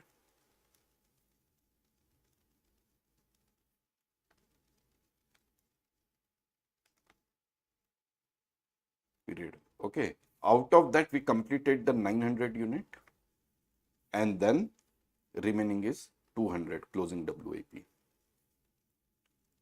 Okay, as we already discussed, we are using the first in first out method.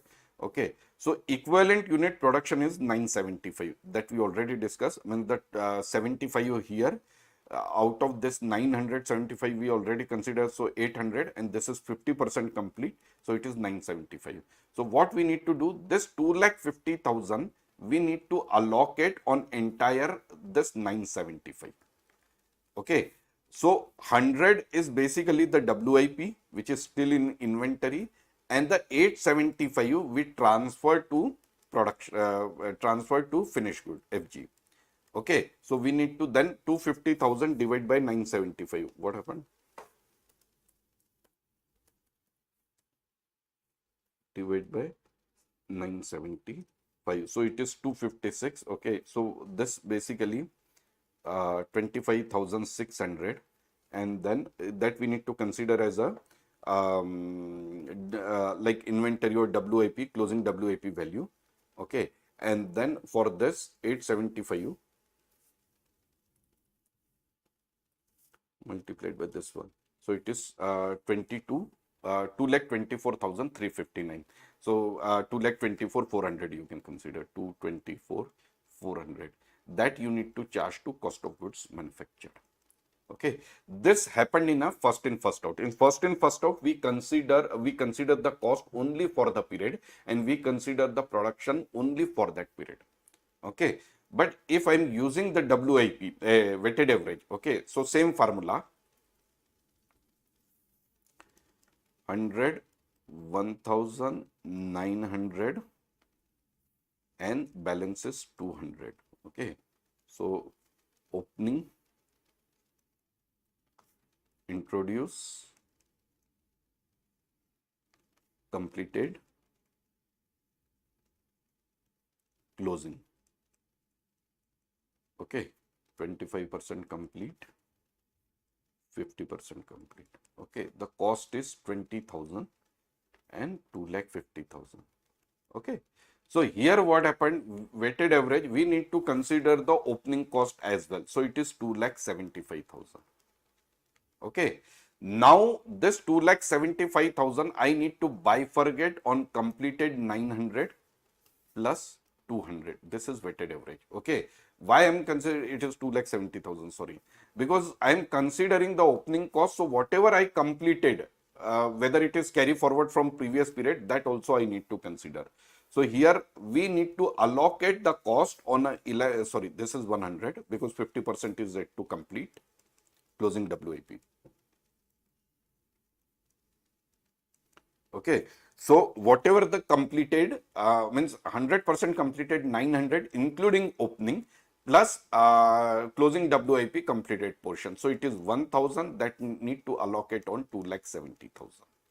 Okay. So in this situation, my WIP is 27,000 and cost of goods manufactured is 2,70,000 minus 27,000, so 250 and plus 2 lakh, how much?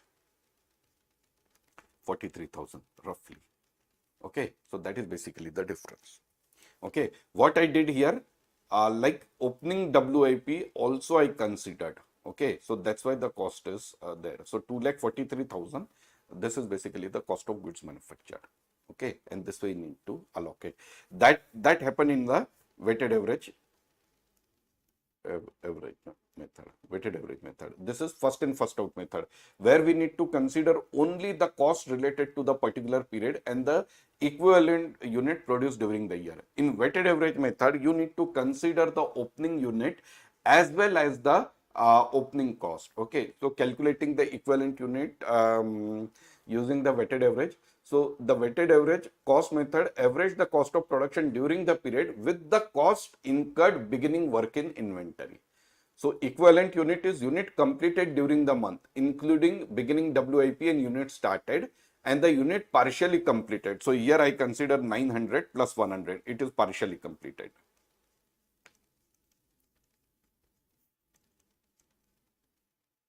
Completed. Okay, so I need to consider 1,000 quantity and the 2,75,000 cost incurred during the year plus opening WIP.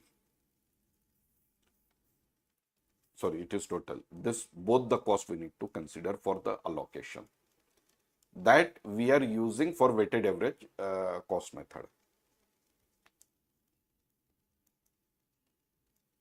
Okay.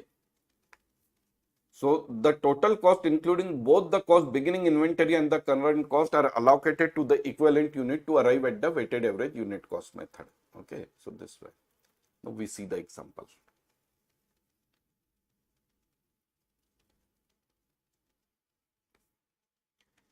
Okay, so we are here we just need to calculate the equivalent unit. Okay, and we are going to calculate both the method. Okay, so opening, it is 100 and the 25% complete.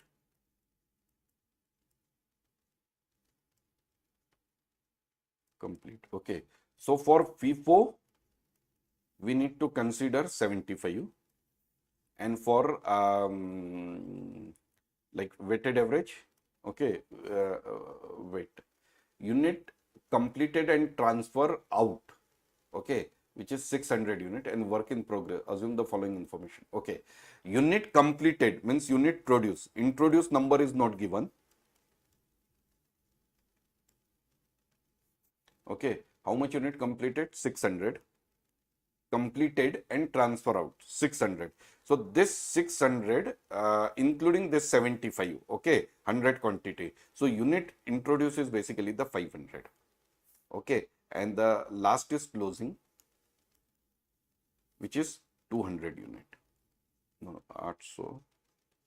No, unit completed is 600 plus 200, 800 minus 100. So it is 700 actually, okay. So while calculation as per FIFO, this 100 we need to consider as a 75. Out of this 600, okay, already 75 we consider. So for it is 500, and the 200 it is 40% complete. Okay, so 80 is complete basically out of this 200. Okay, so 75 plus 500 plus 80. This is my equivalent unit. So it is 655, I guess. Okay, 655, 155 plus 500. Yeah. In a weighted average cost, we need to consider this 600 and plus out of this 100. So it is 700 equivalent unit. Yeah, 655. Sorry, 680. Okay, it is 40%. Sorry, my mistake. 80. So that's why it is 680. Okay. Are you able to understand what I did? Here only we need to consider the completed one and then whatever may be the equivalent unit for the closing WIP. Okay. And in FIFO, you need to consider the total unit produced, I mean the percentage unit we produce in a current period. So for first 100 already 25% completed. So we need to produce only 75. Out of this 600, we need to consider 500 because it is introduced this year and completed this year, and then the balance 80, like from closing WIP, the 40% we completed. So it is 655 and here it is 680. Any doubt here?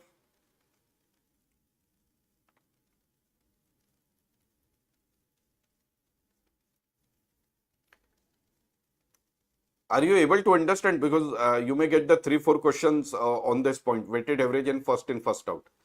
In first in, first out, we need to consider opening WIP, which we produce current period, total unit introduce and produce current period, and the closing WIP, which we produce in a current period. And we need to apportion only on the cost incurred during the period. In weighted average cost of method, we need to consider the unit completed during the period, including opening balances, and proportionate unit transfer to WIP, but produced during the period. Okay, and the cost we need to incur opening WIP value plus the cost incurred during the year. So FIFO, beginning WIP percentage to be completed, unit completed, beginning WIP plus ending WIP percentage completed. Okay, minus beginning WIP, sorry, unit completed minus beginning WIP. Okay, this is equivalent unit. And in weighted average, only 100% unit completed plus ending WIP multiplied by percentage of the completed. This will be the equivalent unit.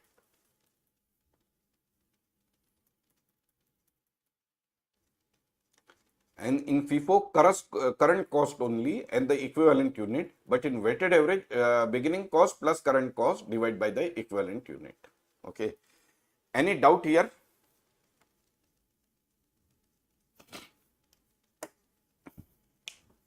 So when doing both the methods, equivalent unit of production should be same, right? So No, it is different. If you see, like here in FIFO it is 655 and in weighted average it's 680. See what happened, like because in weighted average you are considering the opening WIP cost as well. So your equivalent unit produced in weighted average always higher than the FIFO method.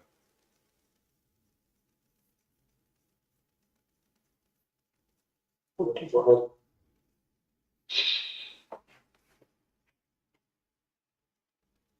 Okay. Then we see the spoilage. So it is normal spoilage and the abnormal spoilage. Okay. So as I already discussed, if the cost you cannot control, then you can load it in a production. Okay. Okay. If the cost you can control, then you need to show this as a period cost. Okay. So what happened? Like if it is a normal spoilage,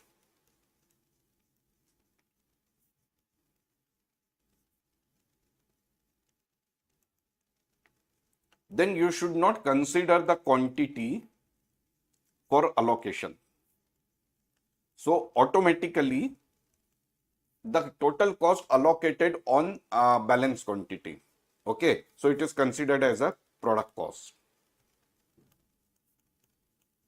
But if it is abnormal spoilage,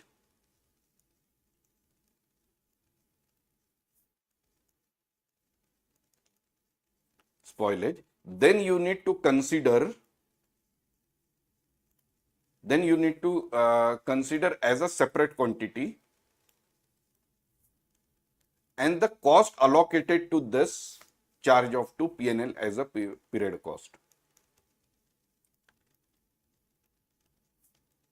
To this separate quantity,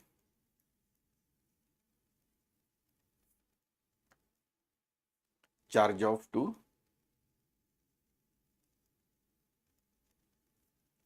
period cost. Clear?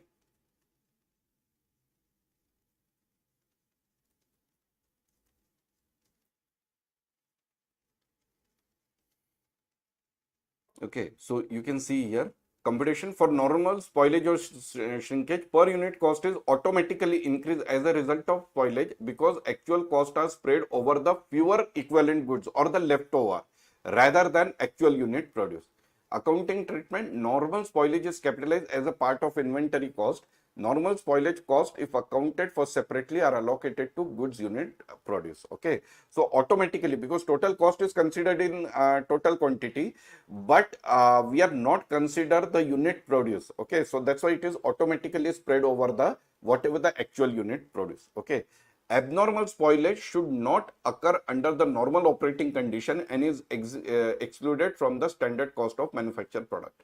So for computation for abnormal spoilage, the per unit cost is based on actual unit, equivalent unit produce include the spoilage unit. Okay, so spoilage unit also you need to consider, and the cost of abnormal spoilage is normally expensed separately on the income statement as a period expenses.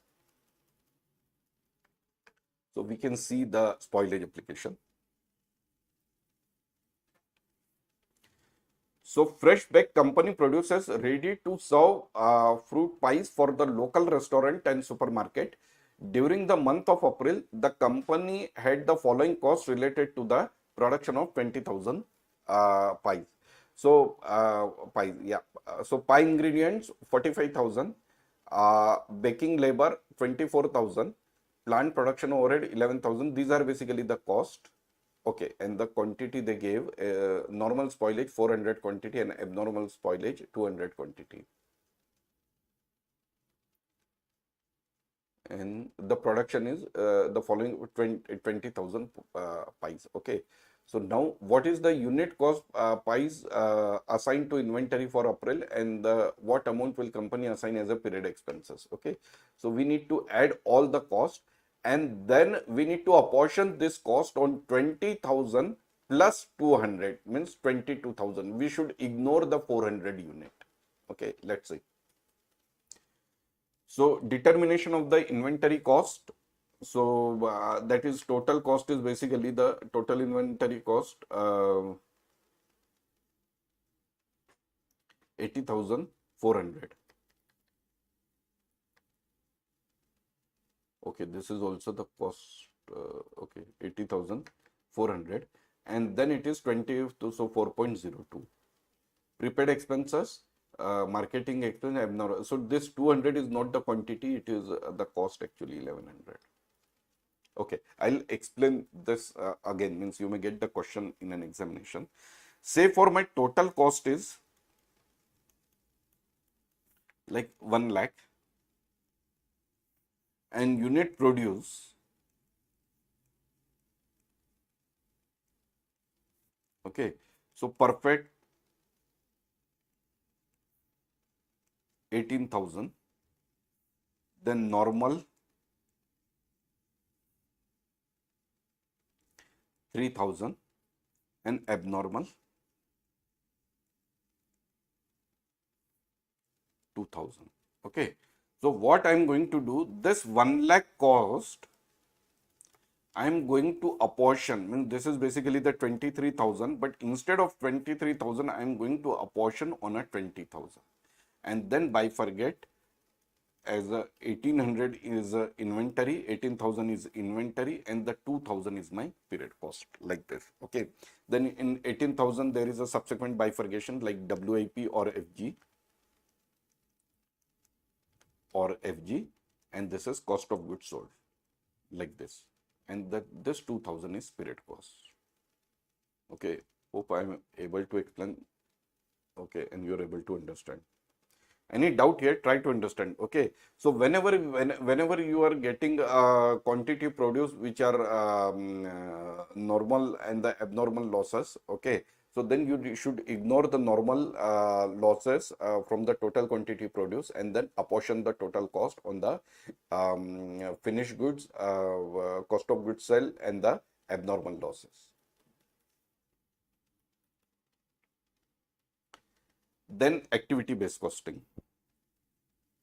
Okay, so any doubt here, means weighted average cost method and the first in first out, because you may get the 2-3 questions on it, 3-4 questions easily you will get it.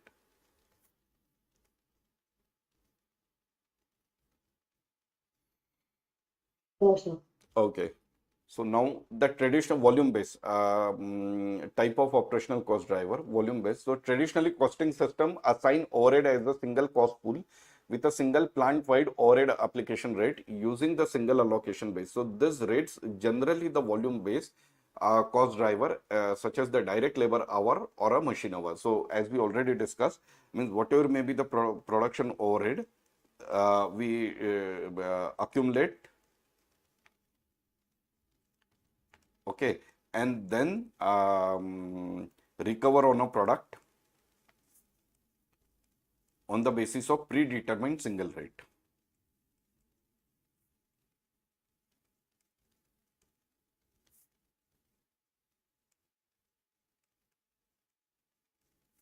And this could be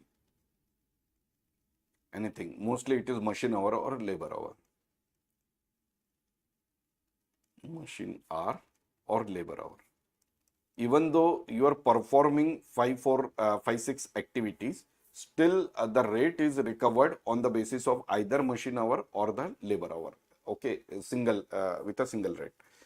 In activity based costing, assume that the best way to assign indirect cost to product cost object is based on the product demand for resource consuming activities. Okay, means the HR cost. So there most of the efforts goes to managing the people. Okay, like hiring, payment of the salary and everything. So their cost we need to allocate on the basis of the number of people in the organization. Okay, they don't, I mean, their use is very limited to manage the machine. So we should not apply the machine hour rate to allocate their cost like this. Okay. So costs are assigned based on the consumption of resources. So ABC applies a more focused and detailed approach than using the department or a plant as the level of gathering the cost. So ABC focuses on multiple causes, activities and effect cost and then assign the cost to them. So the cost of activities is used to build up the engineered cost of product using the increased cost pool and the allocation. So terminology, activity, and activity is any work performed inside the firm. Activities are identified for the ABC. Then resource is an element that is used to perform for applied to perform an activity. Okay. So like activity is basically like HR is the activity, resource is basically the HR team member. Okay, and the cost driver use the ABC or activity base that are closely correlated with the incurrence of manufacturing overhead cost in activity center. So the people employed on a shop floor, they are basically the cost center for allocation of the HR cost. Activity center, an operation necessary to produce the product in an activity center. I mean, this is basically the production department. And the cost pool is a group of costs, raw material or direct labor, or a specifically identified cost center, which is department or a manager in which the costs are group assigned or the collected, means for which we are accumulating the cost. So cost driver is a factor that has ability to charge the total cost. So cost driver, including the non-financial statistical measurement of activity such as sales or the production volume, are identified by the ABC and are related to one of the multiple cost pool or for the cost allocation. So for maintenance department cost, we are allocated on the basis of the number of breakdown. Okay, so number of breakdown is non-financial measurement. Okay, but that is criteria we can utilize for the allocation of the maintenance cost. So ABC terminology. Hope Hospital applies ABC to costing its service. The surgical unit is identified as an activity center that includes various professional service, surgeon and nurses function, as well as the facilities operating room function.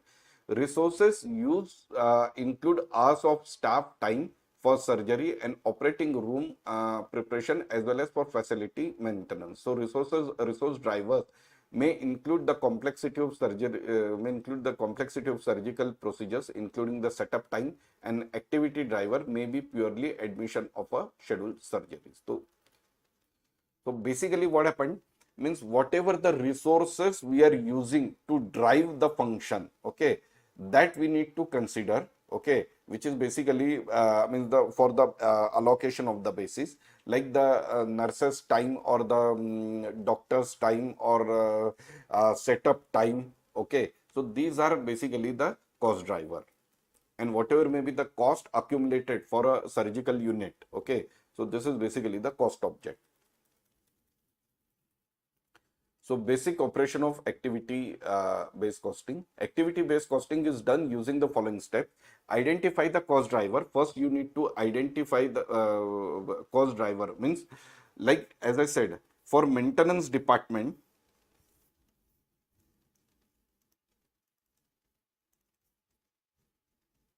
number of breakdown is a cost driver.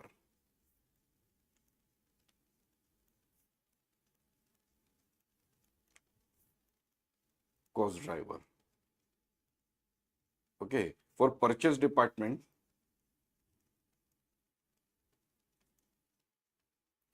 number of PO raise, whatever may be the value. Okay. So they need to put a same efforts to raise the PO. So number of PO raise is basically the cost driver. Means a reason because of that cost may get increase or decrease. That is basically the cost driver. Okay. Like in HR department, if you want to hire the 50 people and if you want to hire the 500 people, you need a resource in a HR department, means additional people in an HR department. Okay. So cost incurred because of addition of people in HR department, this is resource. Cost allocate on the basis of number of people hired is basically the cost driver.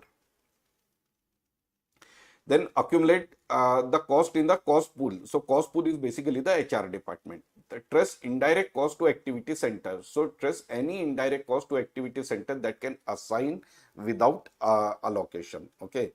So like whatever may be the cost incurred for a particular department or particular activity. Okay. So that we need to consider, and the allocate remaining indirect cost pool. So a cost of each activity are applied to cost object based on the most appropriate cost driver, and the divide assigned cost by the level of activity of the cost of the product. Okay. So see, trace direct cost to the activity center, trace indirect cost to the activity center means if like how I can say, the facility manager who dedicatedly look after the shop floor. Okay, so that is basically the indirect dedicated cost.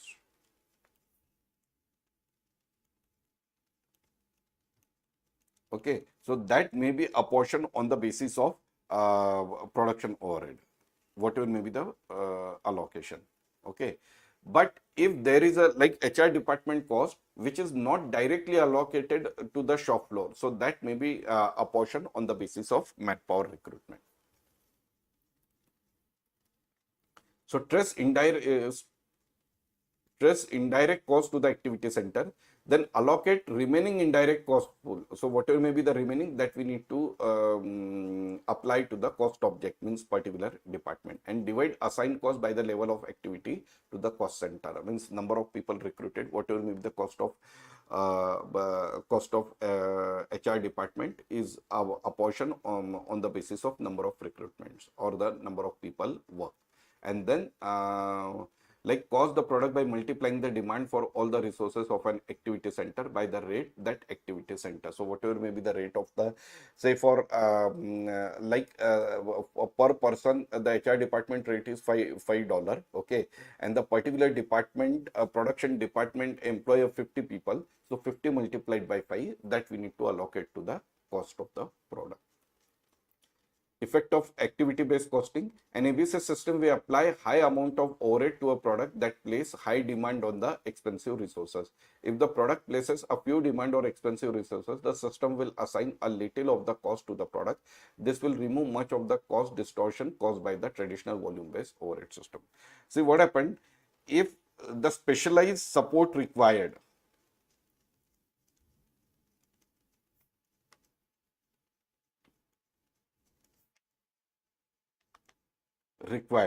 okay, for a particular product,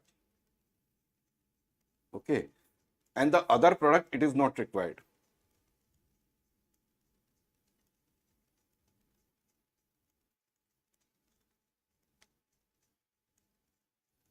okay, even though this cost a portion on both of them, then we don't know what would be the right cost basically, okay. So that's why as per the activity based costing, if particular department utilization of a particular department is more for a particular product, then the cost allocated to that department or cost incurred by that department also allocated more to that product. That is basically the benefit. If I apply the single rate, okay, though in that situation it may possible some of the department not utilizing the services, but still they need to absorb the cost, and because of that reason management decision may wrong.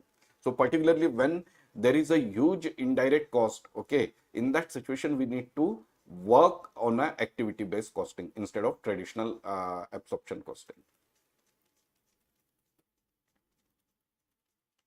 Okay, so low illustration we see. Loa product makes two products at a Boone factory. The company has used a traditional cost accounting system for the application of the overhead to the product. Currently, it uses the direct labor hour as an application base. One product can incur 150,000 direct labor hours and the other product bottle incurred 45,000 direct labor hours. So, company is considering the converting to an activity based costing. Okay, and the estimated data for year one operation is as summarized below. Okay, so here they have not given the cost. Okay, here they may give the unit cost and the cost driver, activity level, cost driver, can and bottle, and these are basically the two department. Okay, so 150 machine hour, labor hour have they gave? No, just a minute. Direct labor and the other product incurred 45,000 direct labor hour, but that should get match.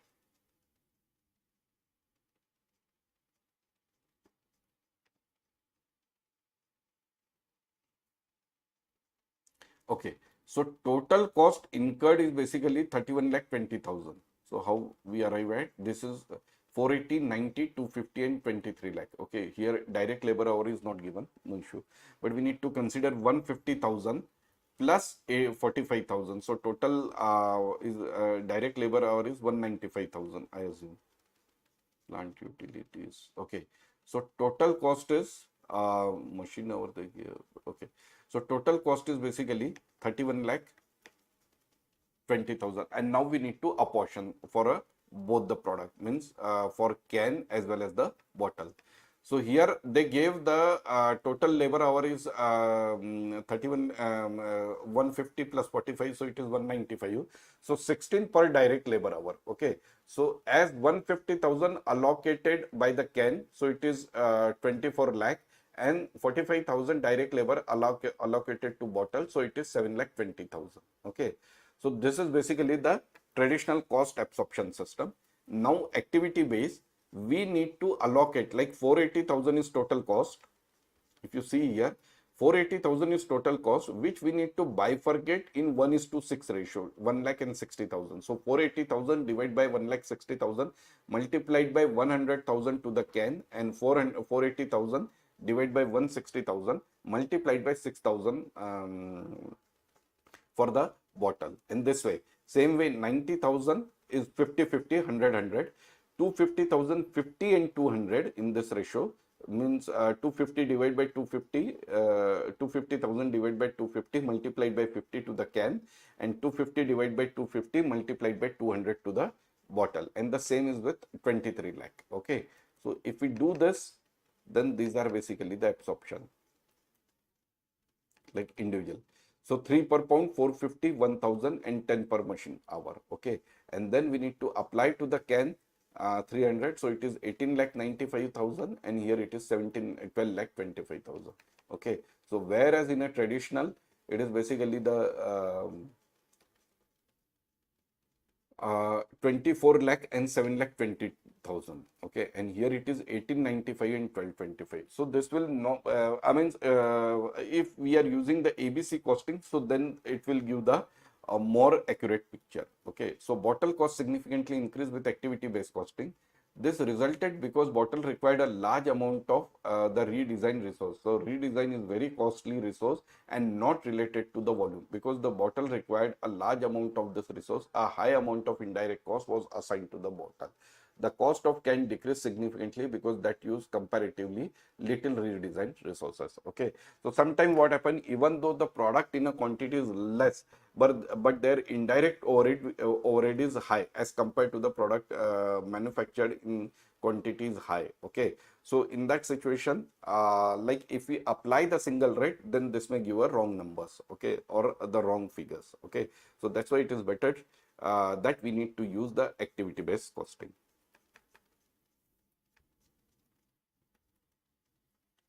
Service cost allocation using ABC. So companies in all sectors of the economy allocate service department costs to the production or user department and ultimately the final product produced. See what happened? What are the service department basically? Which support to manufacturing or the main product of the company, main product of the company. Okay, so IT department, HR department, finance department, these are all service. Okay, they support to the manufacturing unit or the software company for back office activity. Okay, so hospital use complex method to allocate the service related costs such as the patient admission of house or housekeeping to the various hospital department that ultimately affect the patient billing. By allocating this service department cost to the individual production department and in the final product, the entities recognize that this service cost are an input into the production method. So direct method is the most widely used and less complex method to allocate the service cost. Each service department total costs are directly allocated to the production department without recognizing the service department themselves use the. See what happened? IT department A, production B, and the HR. Okay, they provide the computer to this department say for 100, this department say for 75, and this department 25. Okay, their cost, instead of allocating 100 is to 75 is to 25, if their total cost allocated between 100 and 75, okay, then it is a direct method. The same way HR department, okay, so like if we are allocating the cost on the number of employee in a particular department, so here there is a 120 people, here there is a 80 people, and here there is a so say for IT, and here there is a 10 people. So instead of allocating HR department cost in the ratio of 120 is to 80 is to 10, it is better to allocate the cost only in between here, and we should ignore the service department. Okay, so this is basically the direct method. Okay, so where we are not allocating any cost to service department, we are ignoring the service department, and whatever may be the percentage in a production department, we are allocating the cost in that percentage to the production department. Okay, so this is direct method. In a step down method to this or a sequential method is more sophisticated approach to allocate the service cost in a more complex situation. So here service cost we are allocating to other service department as well. So service costs are also allocated to other service department as well as the production department. In step down allocation, assume that once a service department cost have been allocated to another service department, there can be no subsequent cost allocated back to the other service department. So I will explain the statement. Okay, we'll see. See what happened. HR utilizing the IT services and IT utilizing the HR services. Okay.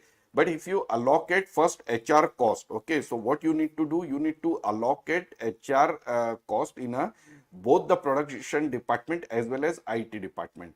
But after that, means like this is the 25 and then again there is a 10. Okay, so after that IT department should ignore, sorry, not here, the IT cost may be 100 and the 10 is coming from the HR. So IT's total cost is 110. But this 110 you should not allocate it to the HR. Once you get the cost from a particular service department, then there is no reallocation. Okay, that 110 you need to allocate in between the production department. Clear? In a direct method, we are completely ignoring the service department. In the indirect method, first we allocate the cost in a production department, indirect method or the step down method. First, we allocated the cost, first service department allocated the cost to the production department as well as service department. But the service department who is receiving a cost from the service department, he is not going to back charge to the service department from whom he collected the cost. Okay, he supposed to, after that he supposed to allocate in a remaining service department or the production department, and if there is no remaining service department, then only production department. Okay, like A, production B, okay, and here HR need to allocate the cost to IT. Okay, so because of that HR cost, IT cost get increase. Okay, and there is a one more service department, say for finance. Okay, so then increase IT cost allocated to production A, production B, and the finance. Okay, but after some cost the finance got, okay, and they don't have further service department, then the finance should allocate the cost to the production A as well as production B. So here also means again HR and the finance. Okay, so HR cost allocated to four department, 2 production, 2 service. Okay, IT cost allocated to the 2 production department and 1 service department. Okay, IT cost increases due to HR cost allocation. Okay, but they are not going to back charge to the HR. Now they can allocate the cost to the remaining service department, say for finance. After that, there is no service department available. So finance department should allocate their cost in the 2 product. That is basically the step down method or the sequential method. Okay, so we can see the example. Direct method, Remington company has 2 production department, division A and division B, and the company also has 2 service department which consist of information technology and human resources. During the most recently completed operating year, the information system and the HR department had total service cost of 22,20,000 and 9,75,000 respectively. Okay. So activity center, planning and reporting, and the division administration, cost driver, computing hours and the performance appraisal. So 9,000, 6,000, division A, and 2,800 and 2,200. Okay. So here, whatever may be the cost related to the IS department, that is allocated to in between 9:6 ratio, because it is a direct method, and the HR cost allocated to 2,800 and 200 because it is a direct method. C. Planning and reporting 22 lakh 20,000 divided by 15,000 hours, which is 9,000 and 6,000. And the same way, division administration 975,000 divided by 5,000 appraisals. Okay, it is also coming from this 2,800 and 2,200. We are not allocating any cost to the service department in a allocating any cost to the service department in a direct method. Okay, so information system cost we need to add 13,32,000, and the HR division cost we need to add 5,40,000, 5,46,000. So whatever may be the production cost of division A plus 18,78,000 we need to add. The same way is a service division B. Information system 8,88,000 and the HR 4,29,000. So it is 13,17,000. In a step down method, okay, now you can see, I think the same example. Yeah, HR division performance appraisal, allocate the service cost of from HR to IS and then the production department. Okay, so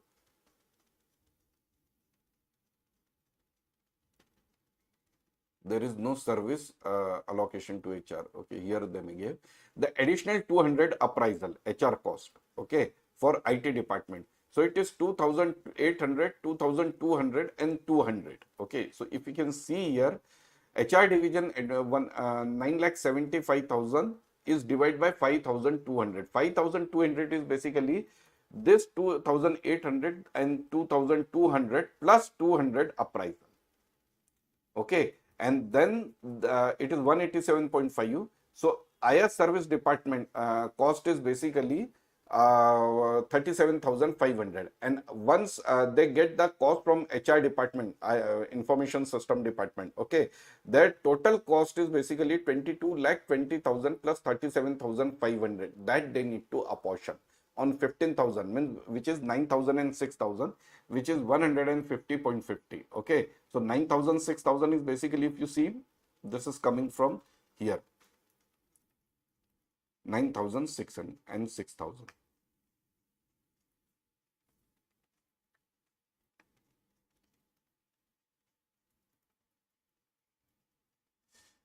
Okay, so this is 150.50. So then they should apportion 5,20,000 and the 9,000, and then it is 2,200 and 6,000. So it is 13,15,000, 18,79,000. In a direct direct allocation method, we are completely ignoring the allocation of service cost to other service department. But in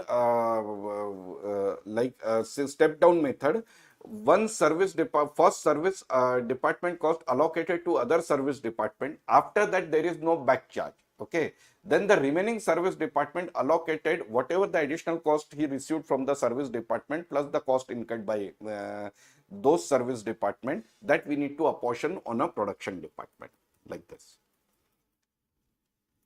Any doubt here?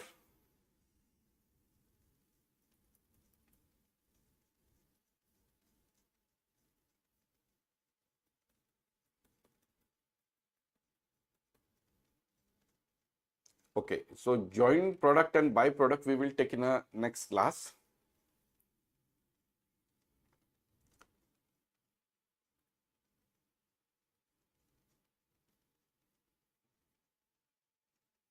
Okay, anyone has any doubt, any issue, any point you need to discuss? Sir, you told you'll ask and tell if the exam will be MCQs or like how will it be? No, mostly it is on the MCQs as well as 1 or 2 simulation. In a same way, the way we did the practice in a last class. Okay, sir. Yeah.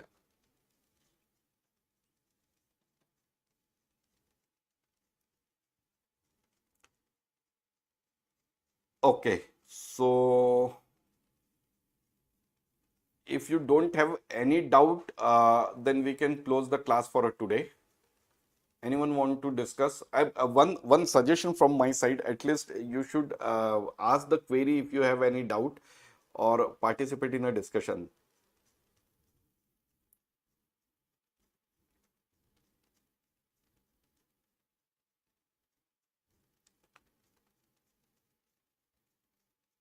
Okay, so if there is no query, then I'll close the class. Yeah, thanks then. Thank you, sir. Yeah, Thank you. bye. Thank you, sir. Bye.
वाचताना काहीच मला issue येत नव्हता.